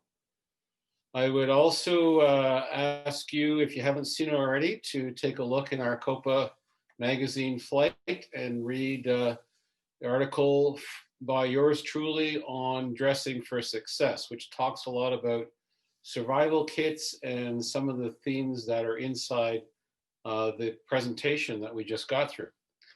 So we're asking ourselves two questions, really. The first question is my airplane ready to fly? We just talked about, are we ready to fly? And now we're talking about, really, is my aircraft ready to fly, and ready to fly in a winter flying situation? Just want to make sure that everybody's reading me loud and clear. Can Sharon or Christine, you confirm that I'm still coming in okay? All good, Peter. Okay, thank you. Okay, so in this series of slides, we're going to talk about basically the pre-flight and the flight. We're going to cover how your aircraft is hangared. Is it outside? Is it covered or dehors? Is it preheated? Are the surfaces contaminated? How do we clean the surfaces? Considerations for flight planning: weather, NOTAMs, weight and balance, aircraft performance. Êtes-vous prête à voler? Êtes-vous prête à marcher jusque chez vous? These are all things we need to ask about. So the flight, we're going to look at it from a step-by-step. We'll conclude, and we're going to briefly talk about the next seminar, and then we'll take all of your questions. So thank you very much for your attention so far. It's been a real pleasure. Hopefully you're enjoying this, and we'll definitely get through this together. All right, voilà, ici, quelle est la vôtre? Is your airplane the one that's tucked into a heated hangar, plugged in, got a tow bar sitting on it, all marked, pretty, ready to go flying? Or is yours the example on the right? Is it covered in snow? Is it not covered? Is it not preheated? One of them is ready to go flying right now, not the one on the right. Alors, considerations avant le vol. Where and how is your aircraft stored? Is it in a hangar? Is that hangar heated, or is it unheated? How is it constructed? Construit de l'abri. Est-ce que la construction est complète ou épourée? Is it just a lean-to design? Right? It's a breezy thing that keeps the snow off your airplane and not much else. If it's stored outside, if it's not in a hangar, are the wings and control surfaces covered? Is the windscreen covered? Is the engine plugged up with some kind of thing preventing snow from getting in the engine? Is the cowling covered? What about the breather tube? Is it clear? Hopefully we're preheating. In fact, honestly, if we're not preheating, we shouldn't be going flying. So if we're preheating, is it plugged in? Do we know if the connection is working? When was it plugged in? Last week? Last night? 2 hours ago? How is the preheating working? Is it a Tanis type heater that is heating the engine block and warming the entire engine? Or is it simply a sump heater, basically just a dipstick that's heating the oil to some degree in the oil reservoir, in our wet sump? There are other types of preheating that may help if we not doing well plugged in. There are different types of blowers that either are using some kind of convection, they're burning fuel, they could be a Herman Nelson, they could be an electric version of a Herman Nelson, something that is blowing hot air into the engine and heating our air-cooled engine slowly. So preheat time. Again, depending on what the process, how cold is it? What's the temperature outside? What was the overnight temperature? So preheating takes time. Hours. We're not talking about minutes. This is a deliberate process. If we said to ourselves, hey, let's go flying, and our airplane's not plugged in right now, gosh, it's probably too late, okay? Because we should have thought about that a day or so ago. Many people will keep their aircraft if they can afford it, and heating is cheap, will keep their airplane plugged in almost all winter long. So while we're getting that airplane ready, pendant que nous préparons l'avion, what about the other parts of our airport? Est-ce que la rampe est-elle ouverte? What about the taxiways? Rapport sur l'état de la piste. What are the runway conditions like?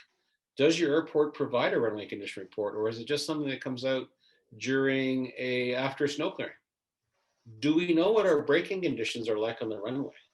A fancy airport like Ottawa, Kingston, might have an RCR, a runway condition report, with a braking index, a CRFI, a Canadian Runway Friction Index.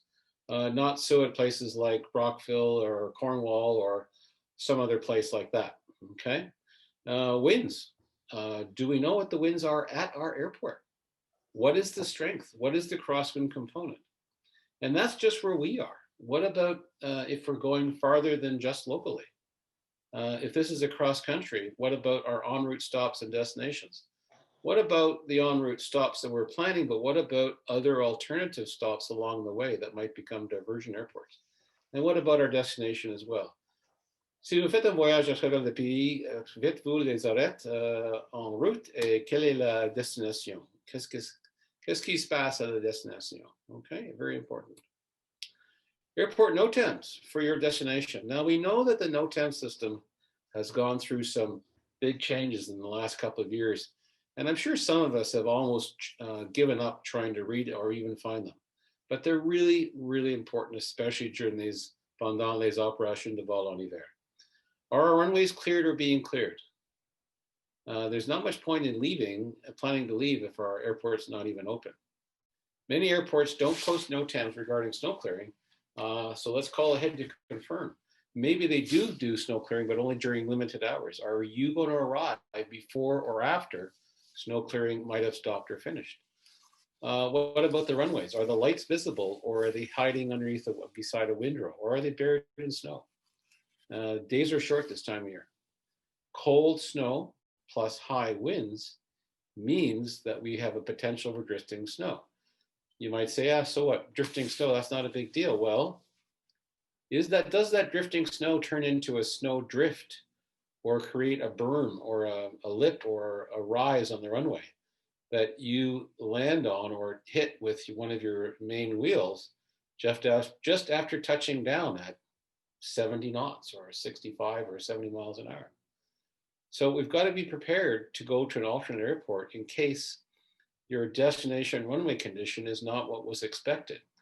Now, one of the keys to that is actually seeing it. So is it daylight? Did you just line up on final and didn't go overhead the airport and have a good look? The last thing we want is a surprise. So maybe in the wintertime, we want to really think about using a precautionary style approach with an overhead arrival. It's the safest one out there, but it also gives you a chance to look at what you're going to land on. And after you land, is there electricity for preheating? And if you're overnighting, is there hangar space available? If not, can I cover the aircraft up and plug it in and leave it outside so that tomorrow when I leave, it's going to be ready for me? All these things to consider before we go. We might have a beautiful situation like this. Mo's ice runway on the Ottawa River, I think this was taken a year or two ago. And we've got a beautiful mix of tailwheel aircraft, some on skis, some not, some tricycle gear aircraft, 172s and such, that have landed very, very capably on an ice strip. They've done lots of good preparation and they had a great flight getting there. They're getting together and they'll leave and have had a great experience. That's the joy of flying in the wintertime. There's lots of great things like this. But all those people, of course, also had to check the weather and the forecast. What about local NOTAMs? We talked about that already, but what about METARs, TAFs, GFAs? Where is the freezing level? Did we even check the METAR? We used to say in TACL, why check the weather because we're going anyway? But that's not the case here. This is a recreational flight. We want to be safe and we want to be ready for what's out there. Does the airport that you're going to provide you with a METAR?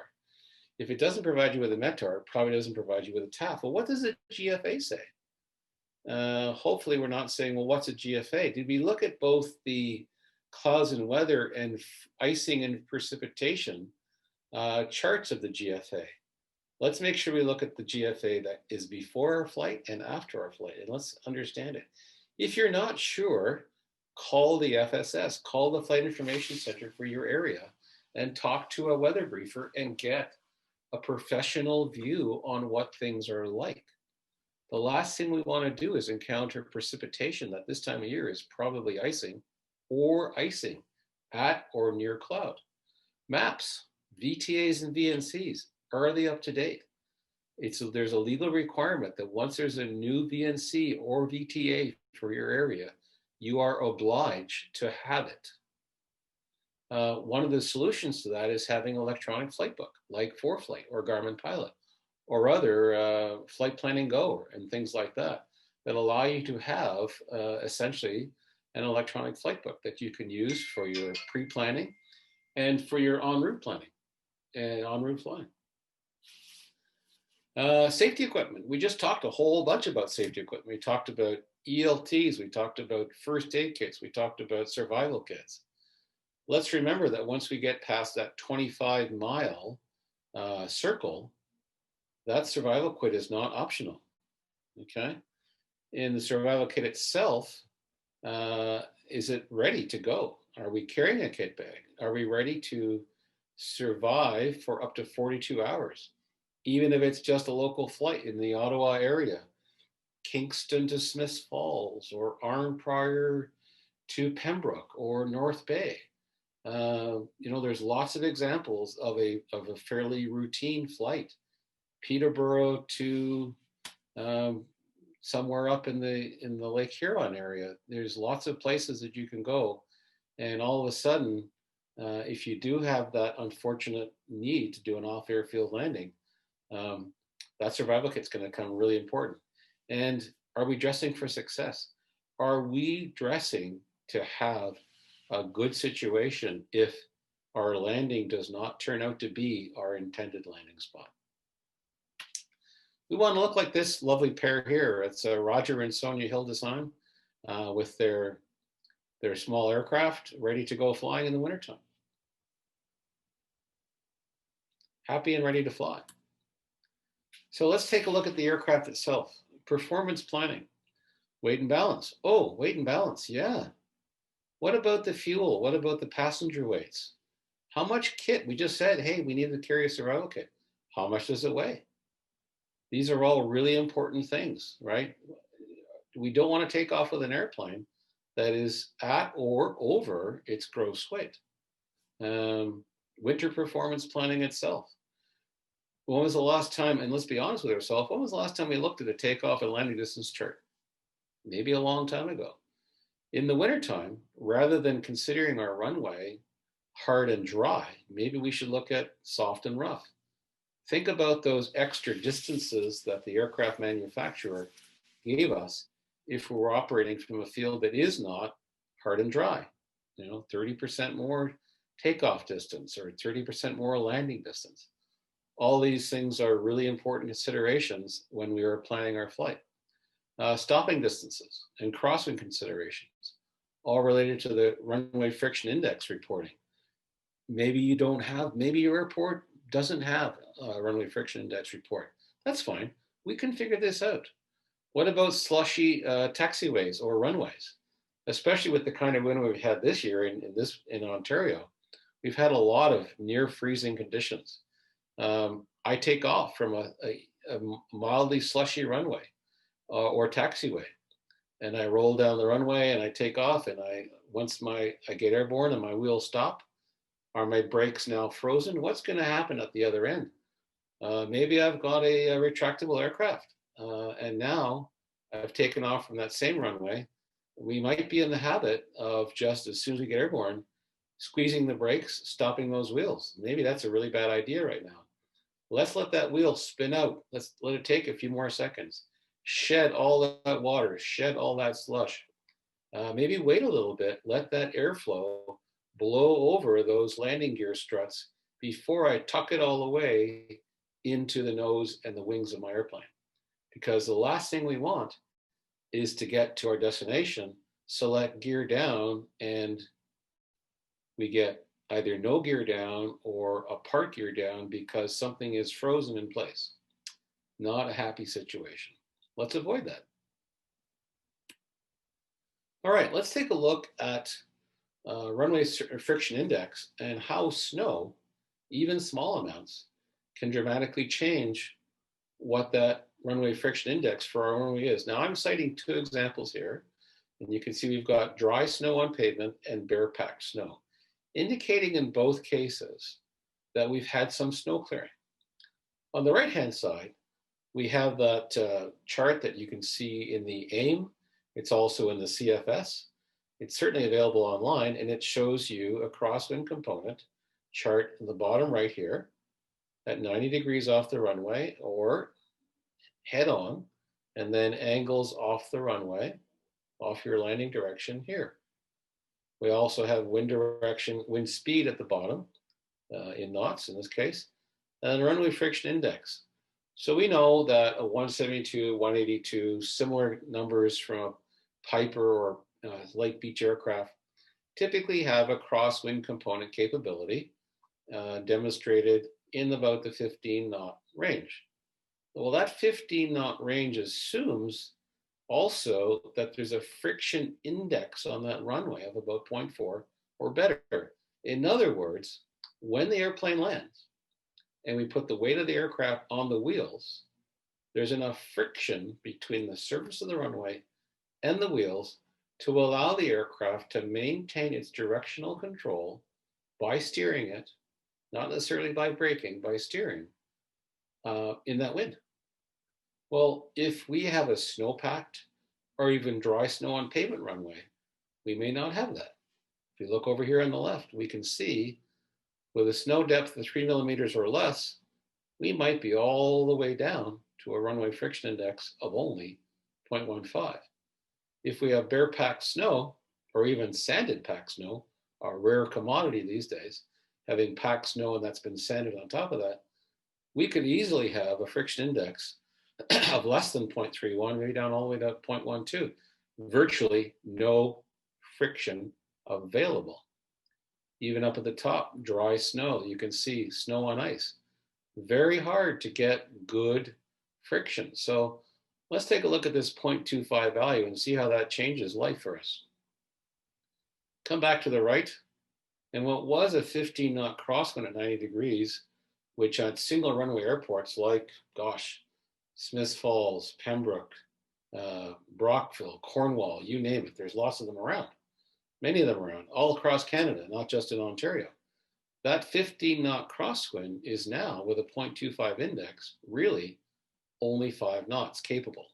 So what this means is that your aircraft that you're so used to flying in a 10 or 12 knot crosswind and going, yeah, no problem, I can handle this. This is easy. I've done this 100 times or more. All of a sudden, landing on bare packed snow or dry snow on pavement, because maybe it's been drifting snow, or they did a pretty good job, but they didn't get it all off for whatever reason.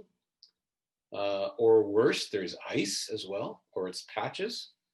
All of a sudden, we don't have 15 knots. We've only got a 5 knot capable aircraft. So what happens now?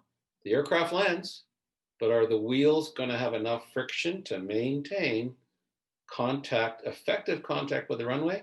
Answer, no. What happens to us? We become passengers.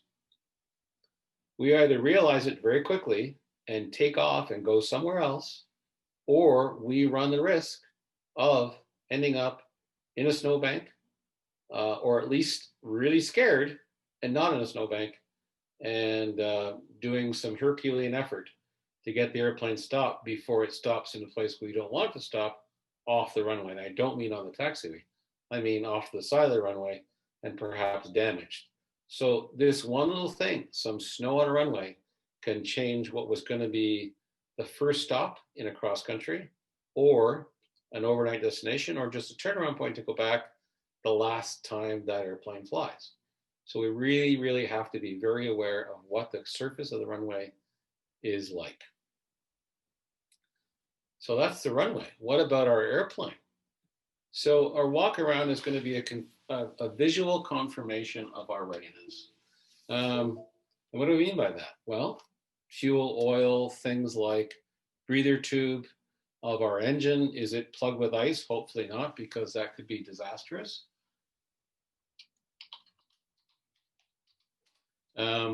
What about the wing surfaces, control surfaces, our tail, our elevator, our horizontal stabilizer, our rudder?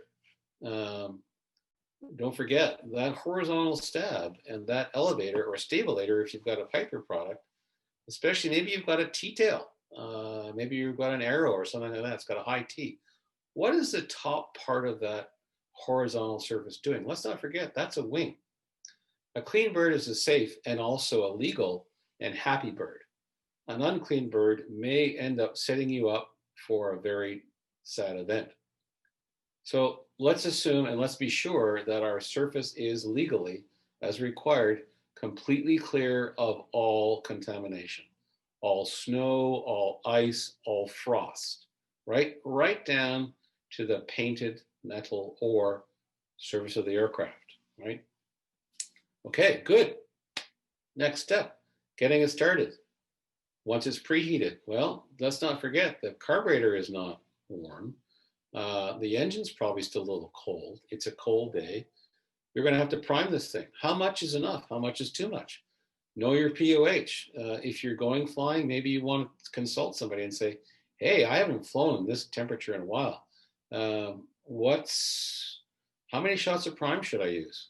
You can use too much, and then you've got an engine fire in your hands. Or maybe now you've flooded the plugs and you're not going flying. Okay, so it's a very delicate process. Hopefully you've got lots of information and you're ready for that, okay? There is some crazy information in some POHs. I remember in, I think it's the 172 POH for a carbureted engine, talks about up to 7 or 8 shots of prime. You're probably looking at a very interesting start if you manage to get that done. Let's also start, and I didn't put it in here really, how good's my battery? Is my battery warm? What's its life left? How long is that battery going to crank out enough voltage to turn this airplane over? You might be surprised how little it is, especially if that aircraft has been left outside, that battery has not been warmed, maybe it's not at the peak of its life. Okay, we get it started. Every POH I think I've ever seen, what's got a horizontally approached Lycoming or Continental engine, and it talks about something like oil pressure within 30 seconds. So here we are, we've got it started. It took, was the second or third start, and you're really eager to go flying, and you're looking at that oil pressure gauge, and it's coming up off the stop, and I'm at 25 seconds, and I've got 5 more seconds, and then I'm going to run out of 30 seconds. Well, how slow do you want to count? What happens? Why? What's the big deal? Well, you're now running that engine without adequate lubrication, right? It's as simple as that. So betraying the 30-second advisory, you're betraying yourself. You're setting yourself up for a disappointing event farther down the road. It might not be today, it might not be next week, but maybe you just shaved 100 hours off the life of your engine. So this is getting back to preheating, right? Good preheating will allow that oil pressure to come up nice and quick. And that's one of the main reasons why we preheat. The other reason why we preheat is oil temperature. We're going to go do a run-up. Do we want that cold oil trying to push its way into the nooks and crannies of the engine as we run it up or as we go and take off? Do we want cold oil slowing down the process of lubrication? I don't think so. So maybe let's take a few more minutes. Let's run the engine at a little higher than idle RPM. Let's lean the mixture during that process so that we can get the oil temperature as warm as quickly and as safely as possible. Okay, we do our run up, we check the oil temperature, we check the oil pressure. They're both in the green. Our mags are working, our carb heat is working. So vitally important this time of year because we want to keep that throttle area clear and ideally throughout flight. So all that's good. Fuel's good. We did of course, we checked the fuel for presence of water or ice crystals and things like that. Also really, really important. Okay, that was part of that walk around, visual confirmation of readiness. So are we, the airplane and me, are we ready to go flying? Passengers are briefed. Everybody's good. The weather's good. The runway's good. Everything's great. The wind is where we want it. We followed our flight plan. We're ready to rock and roll. Okay, time for takeoff. Go, no go point. Le point d'aller ou de passe pas aller. Have you ever considered it? Right? How far down that runway can I go without taking off before I got to stop the takeoff? All right, really important point. What is that point on the runway? What's the go, no go point? Know it, think about it. If you've got the time to do it during dry conditions on a good runway, maybe even practice sometime. It's probably not a bad thing to do with an instructor. Okay, hey, we're good. We're airborne. We're flying. We've gotten rid of the slush before we retract the gear or before the wheels have stopped turning.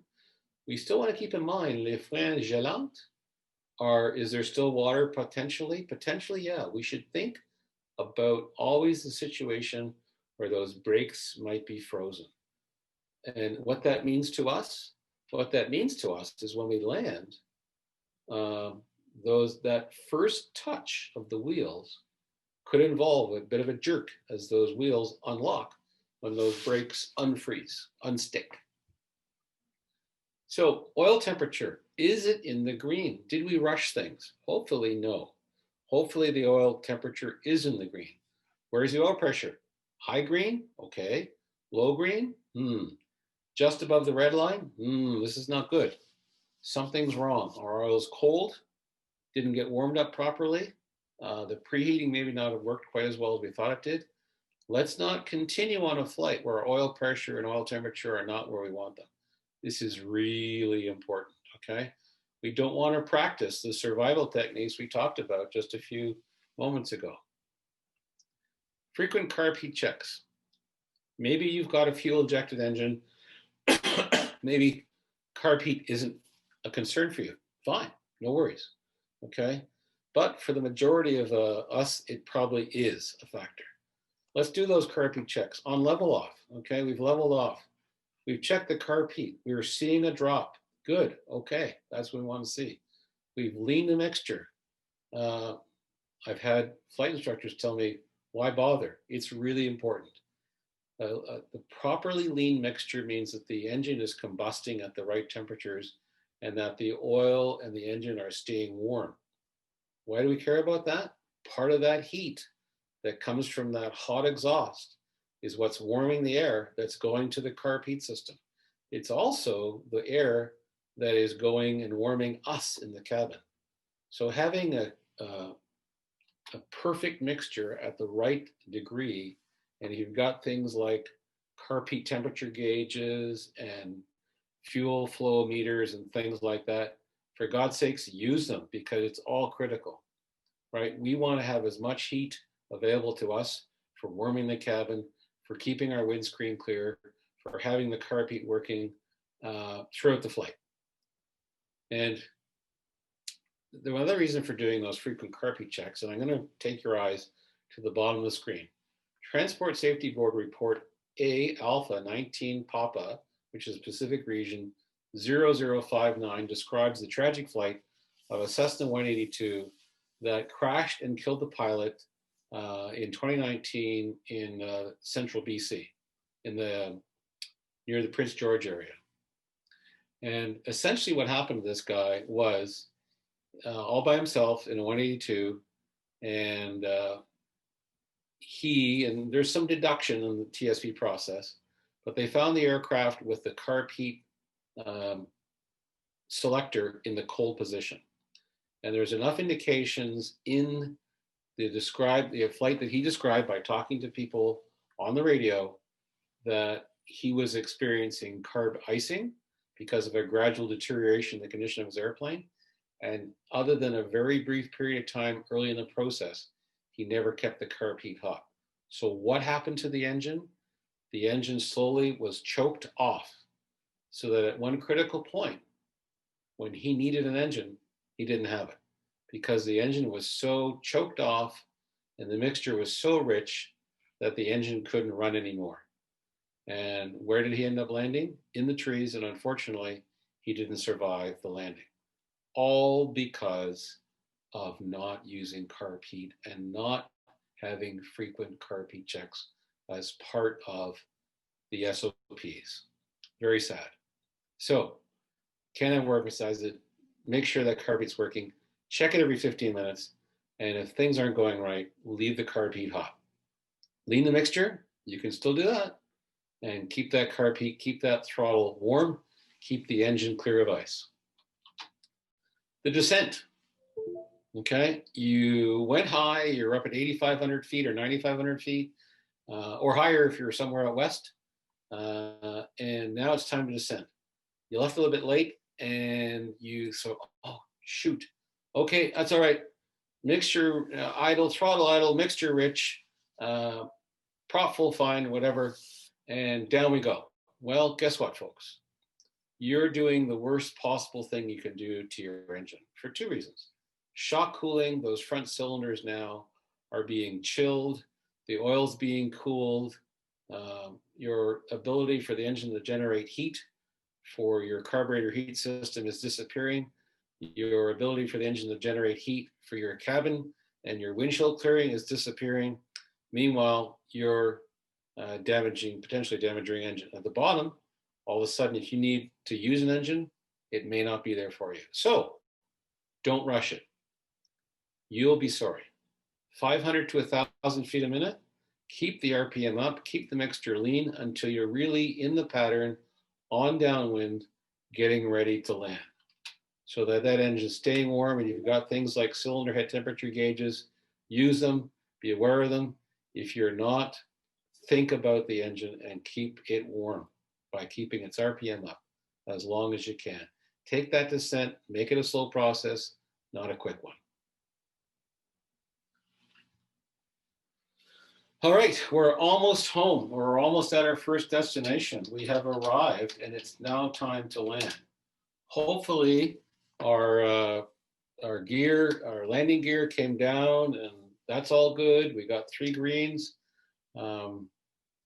Fixed gear, okay, we've looked down, we see our wheels, they look pretty good.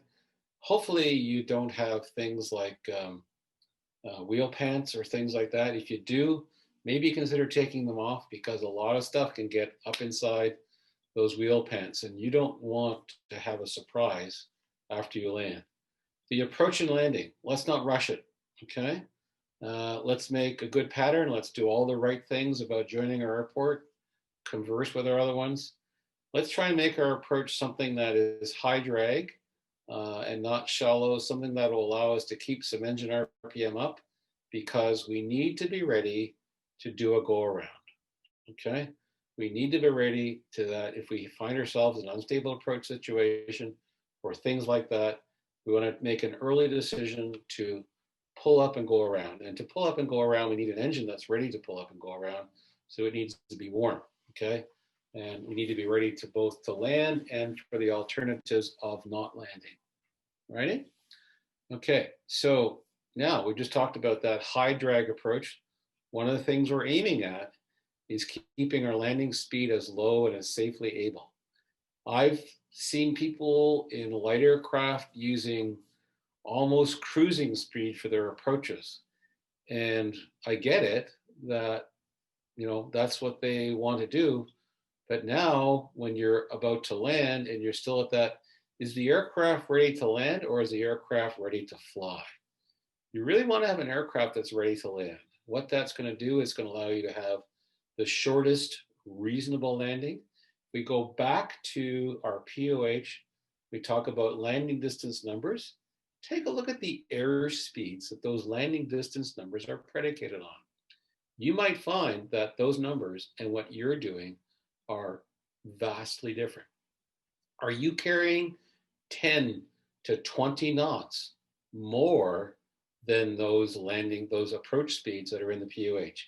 If you are, well, guess what? You've got to get rid of that airspeed somewhere. It's either burnt off in the flare, which means you don't even have your airplane on the runway, or it's burnt off after landing in braking action. Well, what's your braking action? As we showed you a few slides ago, you might be in for a surprise. Hopefully it's a pleasant one, not an unpleasant one. Think about go, no go points, even on rollout, okay? You're halfway down the runway and you haven't stopped yet or aren't slow enough to turn off the runway. Yikes. Maybe it's time to push that throttle back up and get the hell off the runway, because if you're still that fast, you're probably not that far away from takeoff speed anyway. So let's be prepared to land as slow and as safely as possible. We want to be able to roll out comfortably, taxi into the ramp, conclude our flight, talk to flight service, FIC, radio, whomever, close that flight plan, end our flight satisfactorily, happily, and everybody's good. Big round of applause. Yay, we made it. Excellent.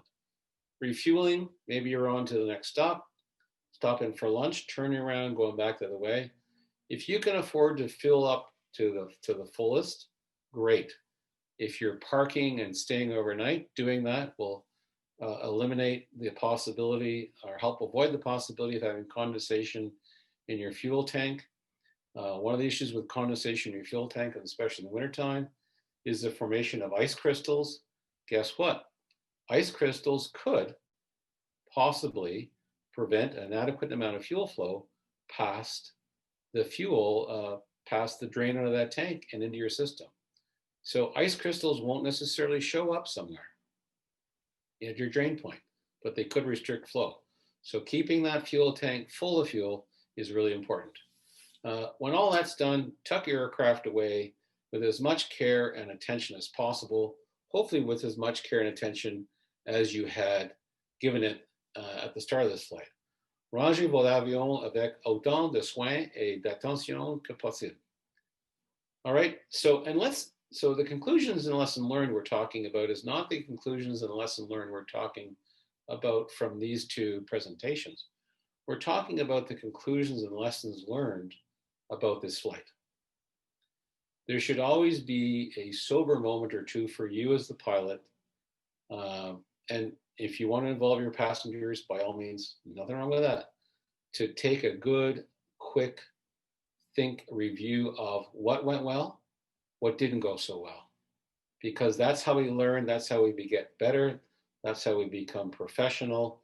And you know what? It can only make things better. And what we're trying to do is mitigate risk, make our operations safer, hopefully be smart about what we're doing, and better. And that's really what this is all about. Ladies and gentlemen, c'est la fin pour moi maintenant. Je vais poser des questions dans quelques minutes. Je vais arrêter mon sharing of screen. Et puis, voilà.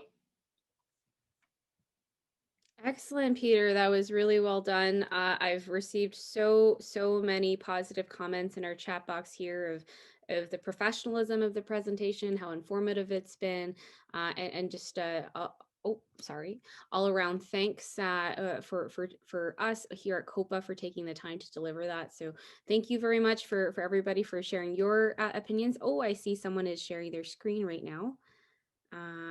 If we could turn That's that interesting. off.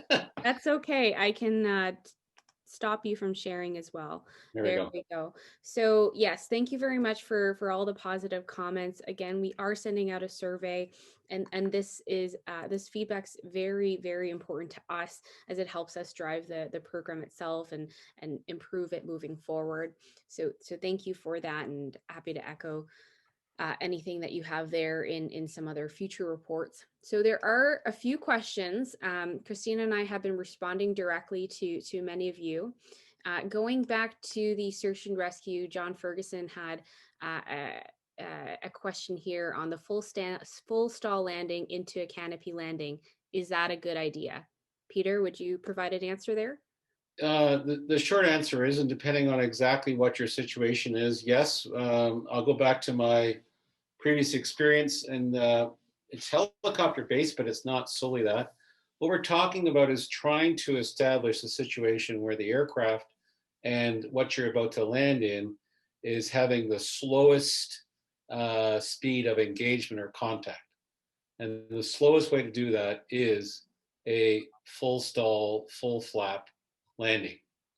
Now we're talking about essentially a horizontal approach. In other words, the tree airplane contact is happening at a slow vertical speed and a slow forward speed. We really don't want to, almost if you imagine, if you've ever watched how a parachutist lands at the ground, what does he or she do? They flare their canopy back and they almost stop in the air. And if they do it just right, they land standing up on their feet at almost no forward speed. That's what we're talking about. If you think about, back to your flight training, about how we do a slow or a soft field landing, that's what we're talking about. How do we do soft field landing? We've got our aircraft, flaps are fully deployed. We are probably touching down just above the stall speed. That's the sort of thing we're talking about. Yes. Excellent. John, did that answer your question? If you're still on the line? Yes, it did. Thank you very much. I was more concerned with trying to make the approach and the signaling approach and allow the canopy to help slow you down, but approaching the canopy at stall speed, that's something I hadn't considered. Thank you. You're very welcome. Okay, there were a few questions from Jacques, Dion, Peter Jackson, and others on, pardon me, on the CAR and IAP references specifically. So I think it might be worth just drawing that out. So Christine had indicated that if you're looking for references specifically, you can find it in the TC AIM for 4.13 and in CAR 602.60. Unless there's any corrections. 602.61, but that's okay. 6.1. Okay, yeah. good. And the AIP, which is the information publication, general section 1-21 through I think it's about 1-24, gives a great overview on what's required to be in the survival kit, and especially on depending on what area of Canada you're flying in. Yes, AIP, that was dyslexia on my part. Okay, so I wanted to quickly address that as I believe a few folks might have some questions. There was a few really great suggestions overall. If I could quickly look into it, full stall. Norm had a really good suggestion. I'll also throw a little commercial out here about an organization that is called Crash Kit International, and they are providing a 15% discount to COPA members to acquire their stuff, and their website is called crashkit.ca, and I think that'll probably be in the notes that come out of these presentations. Excellent. Thank you for echoing that, Peter. So I just wanted to share that Norman Saker, I hope that I said that name right, had a comment there of very good info. I think if possible, it would be nice to have some first aid course highlights on what to do in a medical situation. Thank you for that suggestion. It sounds like a really great seminar topic. We do have a schedule planned out for the next 12 months, but we can revisit that and look towards the future as well, as there's a real a ton of great suggestions here. And then there was another question on whether or not this counts towards your pilot recurrency training. No.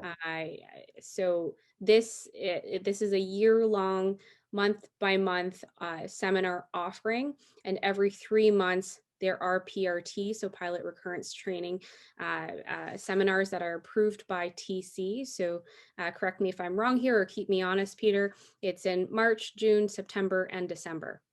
That's right. And just to address that for a moment, because we do have a couple of moments. So this could possibly have been part of a Transport Canada pilot recovery or recurrency training day. Could have been.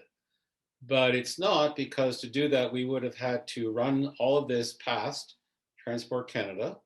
Our registration that we had for this event might have met most of the requirement, but wouldn't have necessarily met the requirements to have each and every one of you put this training in your logbook and find us some way of doing that, because that's one of the key aspects of it, is so that 4 months from now, somebody from transport says, hey, Mr. Smith or Grant Arnold or Thomas Warren, when was your last 24-month thing? And they go, oh, well, I did this thing with COPA back in January. And they go, no, that wasn't one of them. So there is an administrative aspect to it that this presentation isn't addressing today. And as was said very, very correctly by Sharon, we're doing those every 3 months. So March, June, September, and December is the plan. Okay, I hope that clarifies for anyone who was attending today for their recurrence training, and gives some insight as to our rationale behind that. I see you're all politely listening, by the way, and have turned off your cameras. We're no longer sharing a presentation, so feel free to turn your cameras back on. We'd love to see your lovely faces. And now I kick it over to Christine, who has additional comments to add. Yeah, so just referencing the pilot recurrency training, when we will host them, we will definitely advertise that they are pilot recurrent training seminars and that they are approved by Transport Canada. And how you will register them is in your logbook with the date and the presenter. And we will keep a list of everyone who attended that seminar for the next 2 years. And Transport Canada will come to COPA to verify that your name is on that list, should they ever want to audit your logbook. So that's how that's going to work for the pilot recurrent training, which this was not one of. I just wanted to clarify that. Excellent clarification there, Christine. Thanks very much. I'm just going to do a quick read through of some lovely comments. I'm a sucker for compliments, so it's always good to hear them from Bill Anglin. Very excellent, thank you. Great presentation, thank you, from Robert Guzak. Hans Hoke, good presentations. Bob Gillis, great seminar, guys. Thanks very much, from New Brunswick. So lots of good, lots to think about. Stephen McIndoe had a comment/question here. Great suggestion to carry documents on iPhones/iPads. Can you recommend a set of PDF documents to have with us on all the topics discussed? And of course, this refers back to the search and rescue presentation. I would say it's really up to you. I mean, there's lots of information out there. There's lots of public domain stuff on, surviving crashes, survival basics. I don't honestly know what format it exists in. One of the Bibles that we used to have in the Air Force was a book called Down But Not Out. It's years old. I think it's probably still very valuable. It had lots of stuff on bush things, and I'm sure there are tons of other good topics out there that are available in various formats. I was going to make a comment when you were talking, Sharon, about the first aid issue that somebody had. I think that is probably an awesome thing to do at the COPA flight or flying club level, get a hold of your local paramedic organization or St. John's Ambulance or the Red Cross or whomever is in your community and see who's doing it. And I think it'd be a great, I realize there's COVID issues about, you know, the whole 6 feet and, you know, practicing artificial resuscitation might be a challenge. But I think it's a brilliant way to get to do this at the flight or flying club level, so that you got a little teamwork, because first aid courses don't work well if it's just you and the instructor. It's really it's a community event. Okay, so moving over to Ronald Victor, he had a really great suggestion or information sharing here. So here's a good idea of what we do. We have a cell number hooked up to a relay switch at our plane.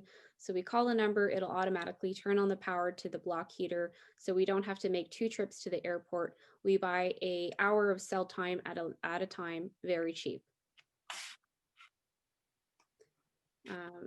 Okay. And moving on to Leonard.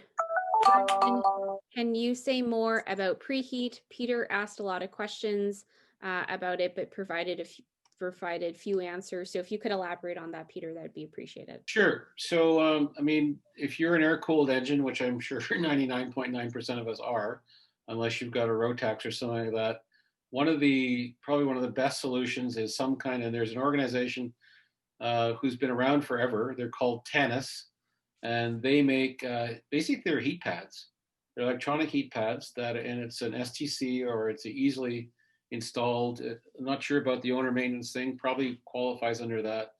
And essentially, what it does is it puts electric heat onto the cylinder block of your engine, and typically also would involve a similar heat pad on the oil sump.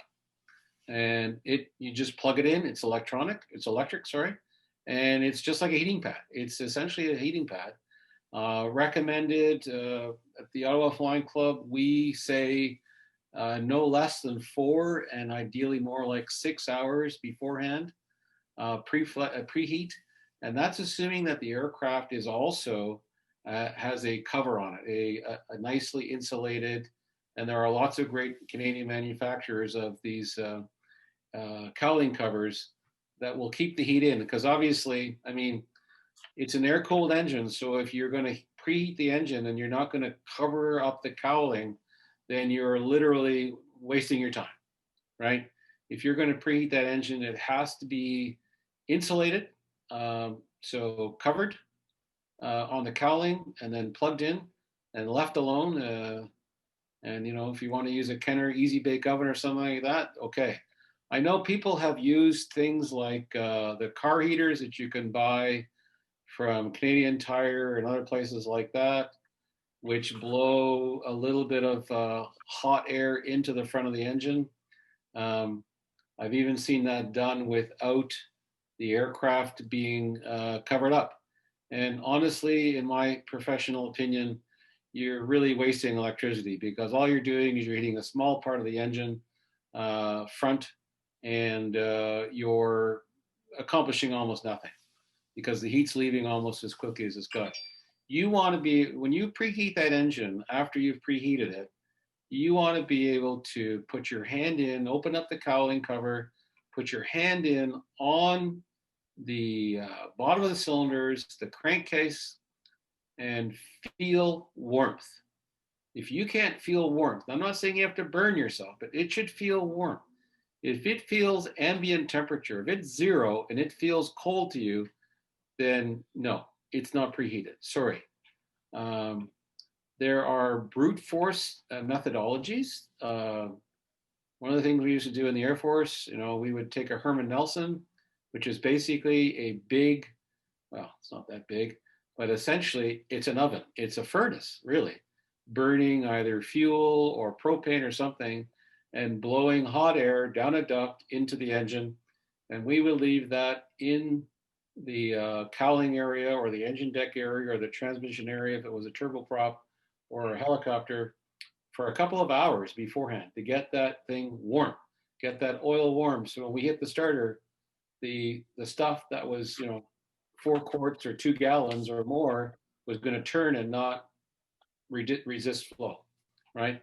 So that's what you're doing. You've got to get that liquid, that lubricant, at a temperature where it's going to flow, because those first minute or two of the operation of the engine is where you're going to potentially ruin an engine or a gearbox or a transmission or whatever, right? So what you're trying to do is create a microclimate inside the engine area that the engine thinks it's summer, really, if you want to think about it very simplistically. So that's what you got to do. So you gotta block it up or seal it off, and then blow hot air into it or heat it up. It's that simple. I see a lot of nods heading here. It seems like that was a sufficient response. Leonard, did that was that satisfactory to you, or would you like further comments there?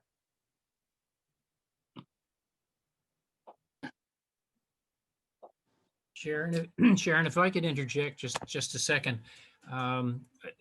Peter, I think it's great advice. The only comment that I would make in adding to that is whatever aircraft type you have, join your aircraft association or your owners association, because one of the things that I fly a Bonanza, and the Bonanza people have had some very long discussions about, you got to heat the oil sump, you're right, you got to heat the cylinders, you got to have it even heat, and you want to heat the cylinders or just the oil pan. Each airplane is quite different, and you really got to be very careful, because you've also got condensation, and you shouldn't leave it on for, in the case of a Bonanza, more than 24 hours, because otherwise, if you heat the bottom but it's cold at the top, all you do is you get the water in the oil, in effect, boiling up, coolings in the cylinders, and then dropping down, and it destroys your engine. So really spend a lot of time researching it and how you do it. That would be my only. Now, I would agree with you, David. I would say that some heat is better than no heat, and but yeah, talk to your AME, talk to your AMO, talk to the community that has the airplane you fly, and be smart about it. Well said. There you go. There you go. Thanks very much, David. And to quote Peter there, some heat is better than no heat. So Leonard, if you have any follow-up questions on that, please feel free to connect with us. Ralph Schultz has a question, and I'll read it out here. What about a winter descent with a turbocharged aero constant prop? Do we still reduce MP on descent? Yeah, that's a really good question. I mean, you've got a lot of moving parts in there, and you've got a lot of things that are very sensitive to heat fluctuations. And obviously, if in that situation, I think what I would do to help things along is keep my cowl flaps closed until the very last minute, right? Like downwind, perhaps, to keep some of that internal there. Yeah, keep your revs up, and your manifold pressure can come down, because revs are going to help keep things warm. Run at a high pitch, at a fine pitch as well, so you've got lots of braking from your propeller, and take your time. Don't rush it, really. I mean, we tend to think a little bit too much sometimes, like it's summertime. We see CHTs that are nice and green. We see EGTs that are good, and then we maybe our cowl flaps are open or closed, and then we get into a descent mode where we're opening our cowl flaps, and we just dumped all that nice warm air out. And once it's gone, it's gone. So we really want to think about heat management, and especially things like turbochargers, especially after shutdown. We really want to observe manufacturers' instructions on getting that turbo down to a comfortable temperature before we close the engine oil flow to it and things like that. Thanks very much, Peter. Philip, we do have some other questions here. I see you patiently with your hand up. Is that correct? Philip Englishman? That's the non-chat hand up, yes. Yes. Thank you. Please go ahead with your question. Okay. I posted before. I keep my hanger constantly at 45 to 50 degrees in the winter, Fahrenheit. Is that good enough for pulling it out in the day when it's 5 below or 20 degrees Fahrenheit? Peter, by the way, thank you for your presentation, the three of you. You're welcome. I would think that temperature is probably reasonable. Certainly, whatever's in there is not going to be ice covered, and it's not hot enough to really set up a lot of condensation. I think you probably still want to consider some kind of preheat for the engine for a few hours to get the oil temperature up, so that once you've started and it's been running for a few minutes, you're showing it off the stop, if you will, or off the peg, and rising into the green, and your oil pressures are good. I would say that you probably want to have a good run up, maybe not just a quick slap and dash and a pat in the head and away you go, because the aircraft's still going to have to transition to the ambient temperatures. Yeah. Okay, thank you so much. Great, thanks for that question, Philip. So another question that we have is from Isaac. I apologize ahead of time for how I pronounce your name, Ishikati. It's a comment/question around carbon monoxide poisoning. Anything to say about specifically for winter ops? Over to you, Peter. I didn't quite get that. It was something about carbon monoxide. So one of the things that you should all have, and it's a requirement in the commercial and the flight training world, is to have a carbon monoxide detector in your aircraft that's changed every 18 months. If you don't have one, like, for God's sakes, go out and get one. They're dirt cheap. Throw them away after 12 months, regardless of what condition they're in. They do tend to get dirtied up, and you want that air indicator to give you an indication that you are experiencing it. The other thing that is really critical to this is the muffler system in your aircraft. The heat exchange system that's in that muffler, that's essentially taking, and all the ducting that goes with it. For commercial, 600 series, 700 series, and even the 400 series training aircraft world, aircraft manufacturers are asking us to make sure that we check our muffler system and our exhaust system for pinhole cracks every 12 months. And that normally that helps, right? That's a big, somebody just decided to share their screen with us again. Yeah, that's about the best thing you can do is make sure you've got the carbon monoxide, make sure you're inspecting your exhaust system on a regular basis. I would say at least annually, if not so more frequently, because yeah, it's a silent killer. You really can't afford to fly and not have at least a detector in there. And if you should notice that you're feeling weird, and it's not just because you feel weird today, it's in the flight, open your windows, turn off the heat, open your windows, get cold for a minute, get some fresh air. If you fly the kind of leaky airplanes that I fly, training 150s and 172s, they're already leaky enough. It's okay. You got lots of fresh air coming into you all the time. But if you've got a well-sealed airplane, you could end up with a situation where you could get it. So those carbon monoxide detectors are really important. That's a really great tip there, Peter. So Isaac, if you'd like to expand on your question, it was around carbon monoxide poisoning around winter operations, if you're still on the call. Yeah, thanks for taking my question and great presentation today.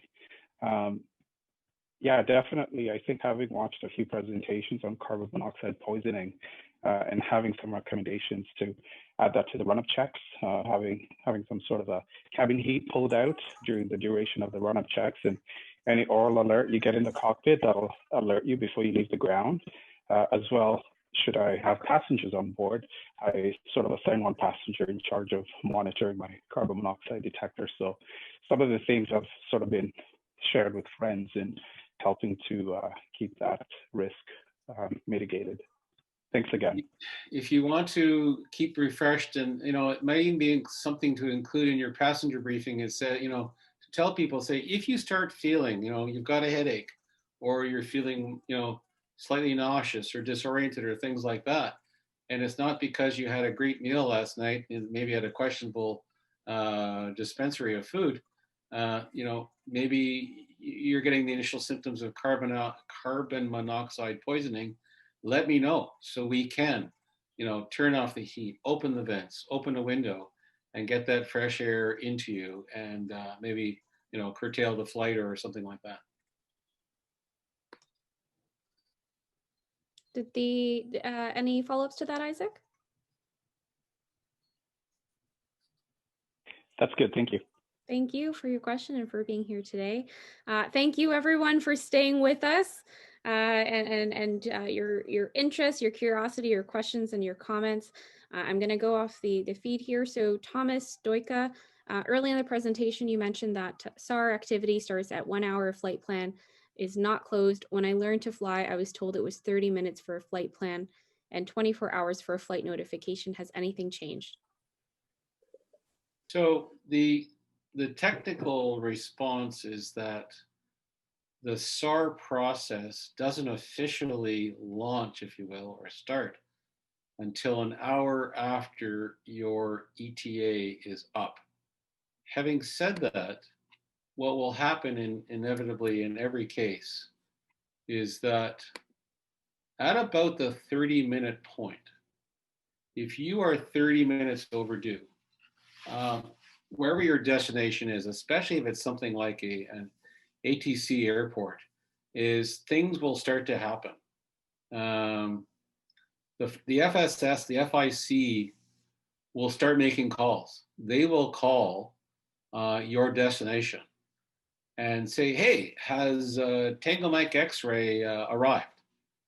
And if the answer is no, then they're going to start looking down the road and they're going to say, okay, did this flight have an interim stop? Let's call that place. So they're going to start backtracking. They're going to be talking to ATC units and they're going to say, hey, have you heard from TMX? And hopefully it's like, yeah, we saw him 20 minutes ago, or, a few minutes later after that, somebody calls and says, yeah, he's on final. So that by the time an hour is up, there's been lots of pre-work to figure out where the heck you are. So that at an hour, at 60 minutes after you're overdue, if there is no idea, they've called you, with a 406 ELT, the CBR people know where, what your phone number is, all that sort of stuff. You're going to get a phone call, you're going to get a text, and they're going to say, hey, what's going on? If they can't resolve that, if it's still unresolved, the SAR techs are jumping in the airplane and they're on their way, right? So it's 60 minutes and a few seconds. That search and rescue aircraft, if it isn't airborne, it's going to be airborne really, really soon and on its way. But what they're trying to do is they're trying to resolve it in that 30 minutes-ish to an hour is, where the heck are you? Okay, we still have time for a few more questions. I see that Robert Elford has his hand raised. I now welcome you to ask your question. Yeah, hi Sharon, can you hear me? Loud and clear, thank you. Okay, good. Well, first things first, a great presentation. Thanks to both you and Christine for putting it on. I've attended a couple of these things. I just wanted to comment on a few of the things that Peter was saying. Not that I'm going to second guess him or anything like that, but I just wanted to offer that I retired a couple of years ago from a 30-year career with NAV Canada, and I did hundreds of communication searches over the years. Hundreds would probably be conservative. So I just wanted to, again, I don't mean to sound like I'm, questioning Peter's explanation, but I thought I'd add my enhancements to it for sure. One of the subtle things that changed a few years ago with CARS about the flight notification, flight planning process is basically what the default amount is when you're speaking to a flight service specialist in the FIC. If you don't mention that you would like to be on a flight notification, then basically the default search and rescue time is an hour. But you're welcome to have as much or as little time as you want, just as long as you specify it. If you do mention that you want to be on a flight notification, then the default search and rescue time becomes 24 hours. And again, you're also welcome to shorten that or lengthen it as much as you want. But that's one of the very subtle differences about what changed in the flight notification, flight planning process.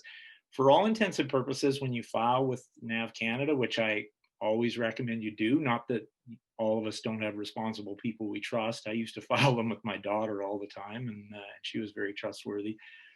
But the one thing I used to say all the time to people is that we're in the search and rescue game 24 hours a day, 365 a year. And so you might as well file with the professionals as opposed to somebody that, well, quite frankly, might let you down. So, but if you do, then just remember that the default time will always be an hour for a flight plan or 24 hours for a flight note.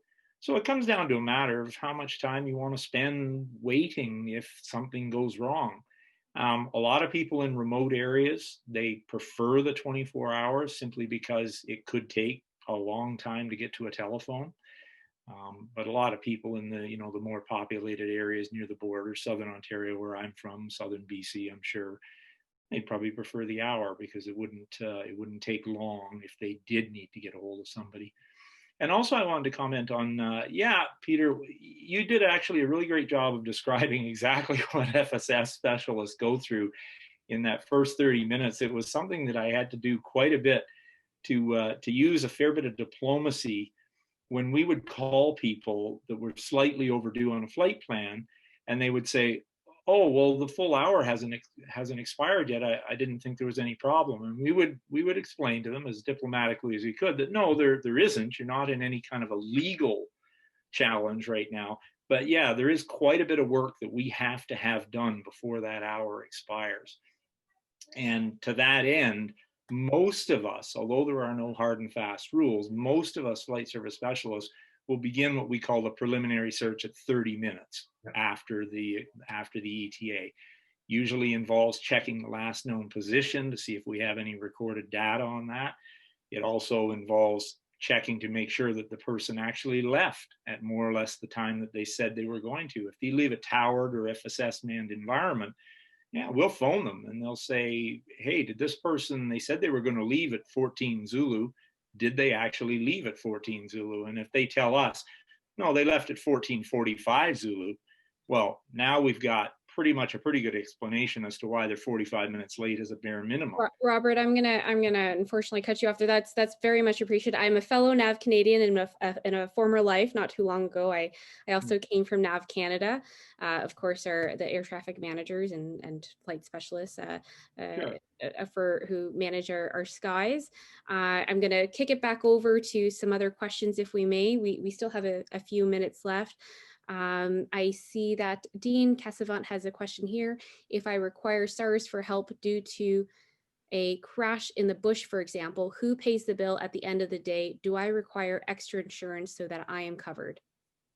Peter. Wow, good question. I guess it really depends. I think every situation is probably unique in that regard. It depends on what you damaged or did and what sort of property you landed on. Was it federally owned or crown land, as they call, or was it some kind of private property?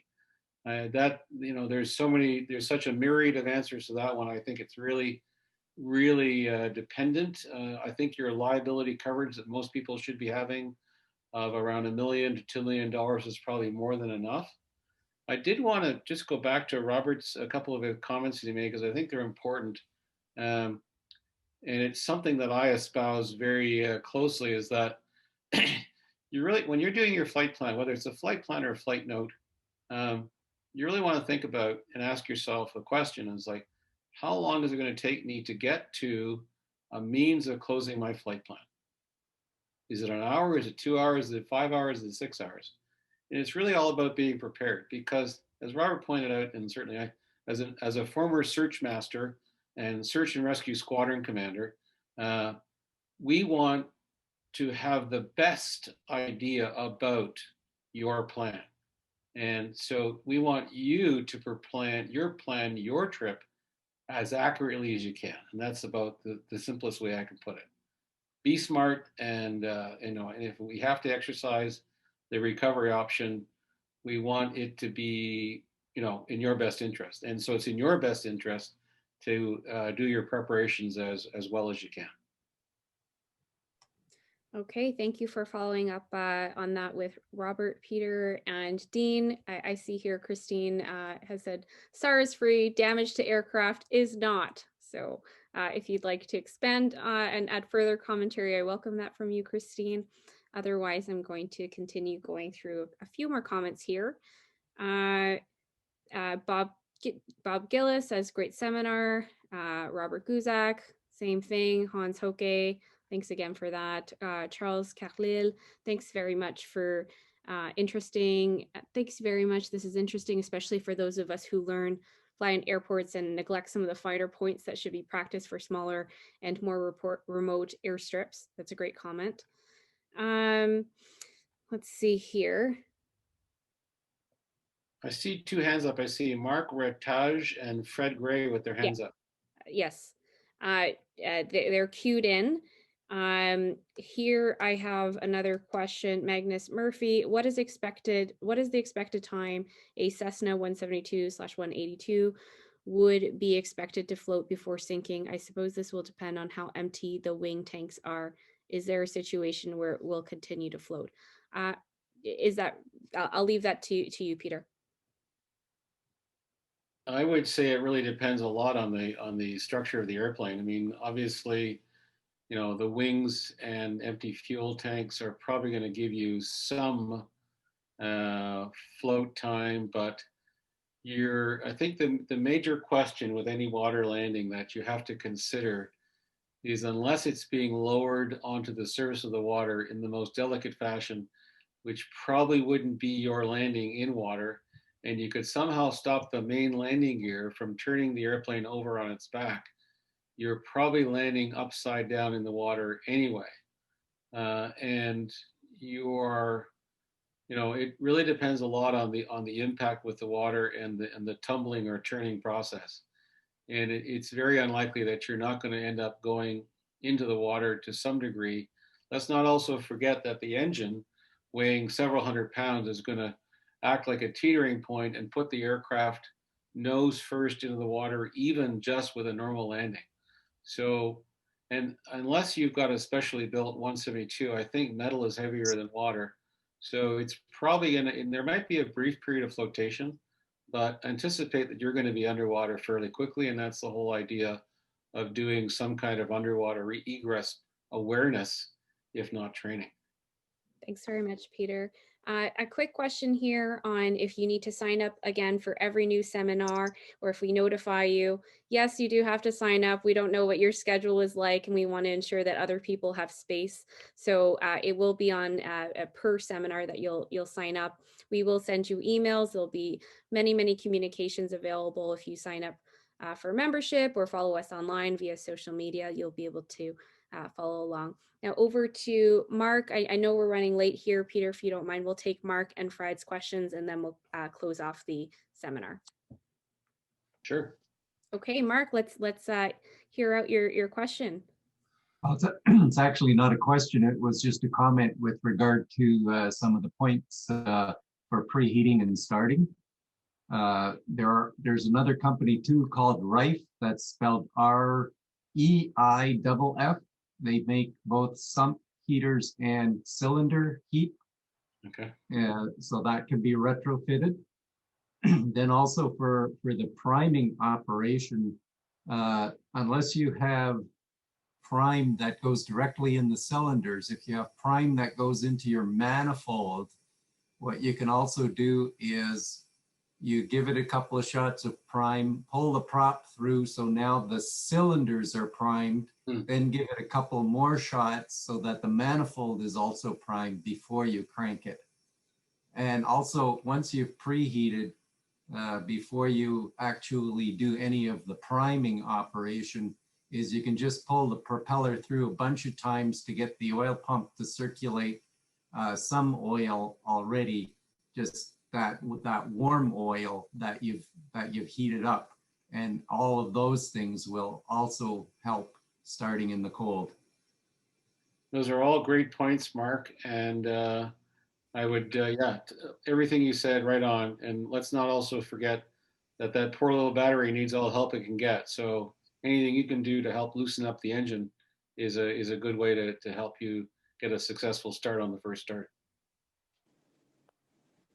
Yeah, I've also found over the years that the recommended amount of throttle opening that Cessna or Piper usually recommends is a little bit shy of the mark, where if you're running regular mechanical mags, open the throttle a bit more, say around what 1500 or so RPM would give you, and as the engine fires, it'll obviously in the cold run a little rougher, and then as it smooths out, you can just bring the throttle back to 900 to 1000, and that'll give you a better starting. You won't have to crank it and start it more than once.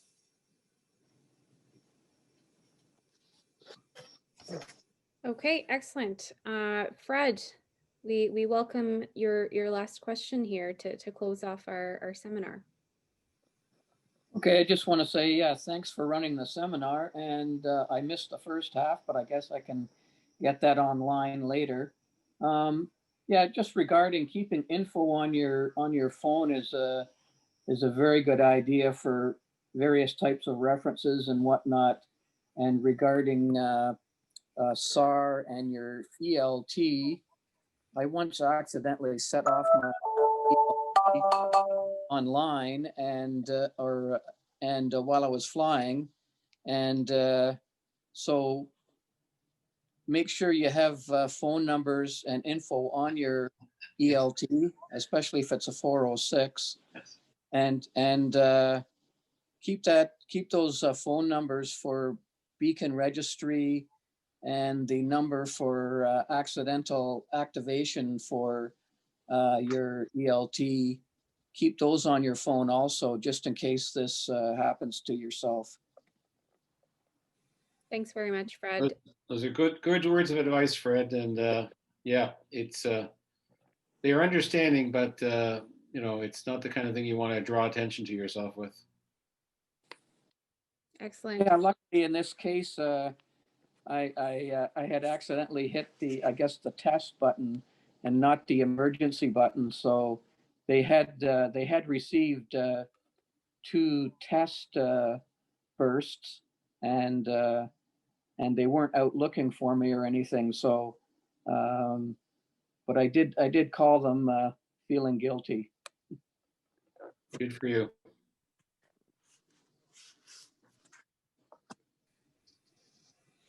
Okay, there are an overwhelming amount of other questions, comments, seeing there's lots of interest in future sessions. We are hosting this today at this time to accommodate multiple time zones. We are doing this outside of regular work hours, but we do encourage you to share your feedback of how we can improve.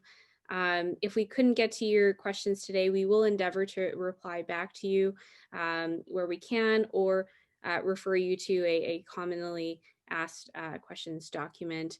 With that, Christine, I welcome you to close out the seminar.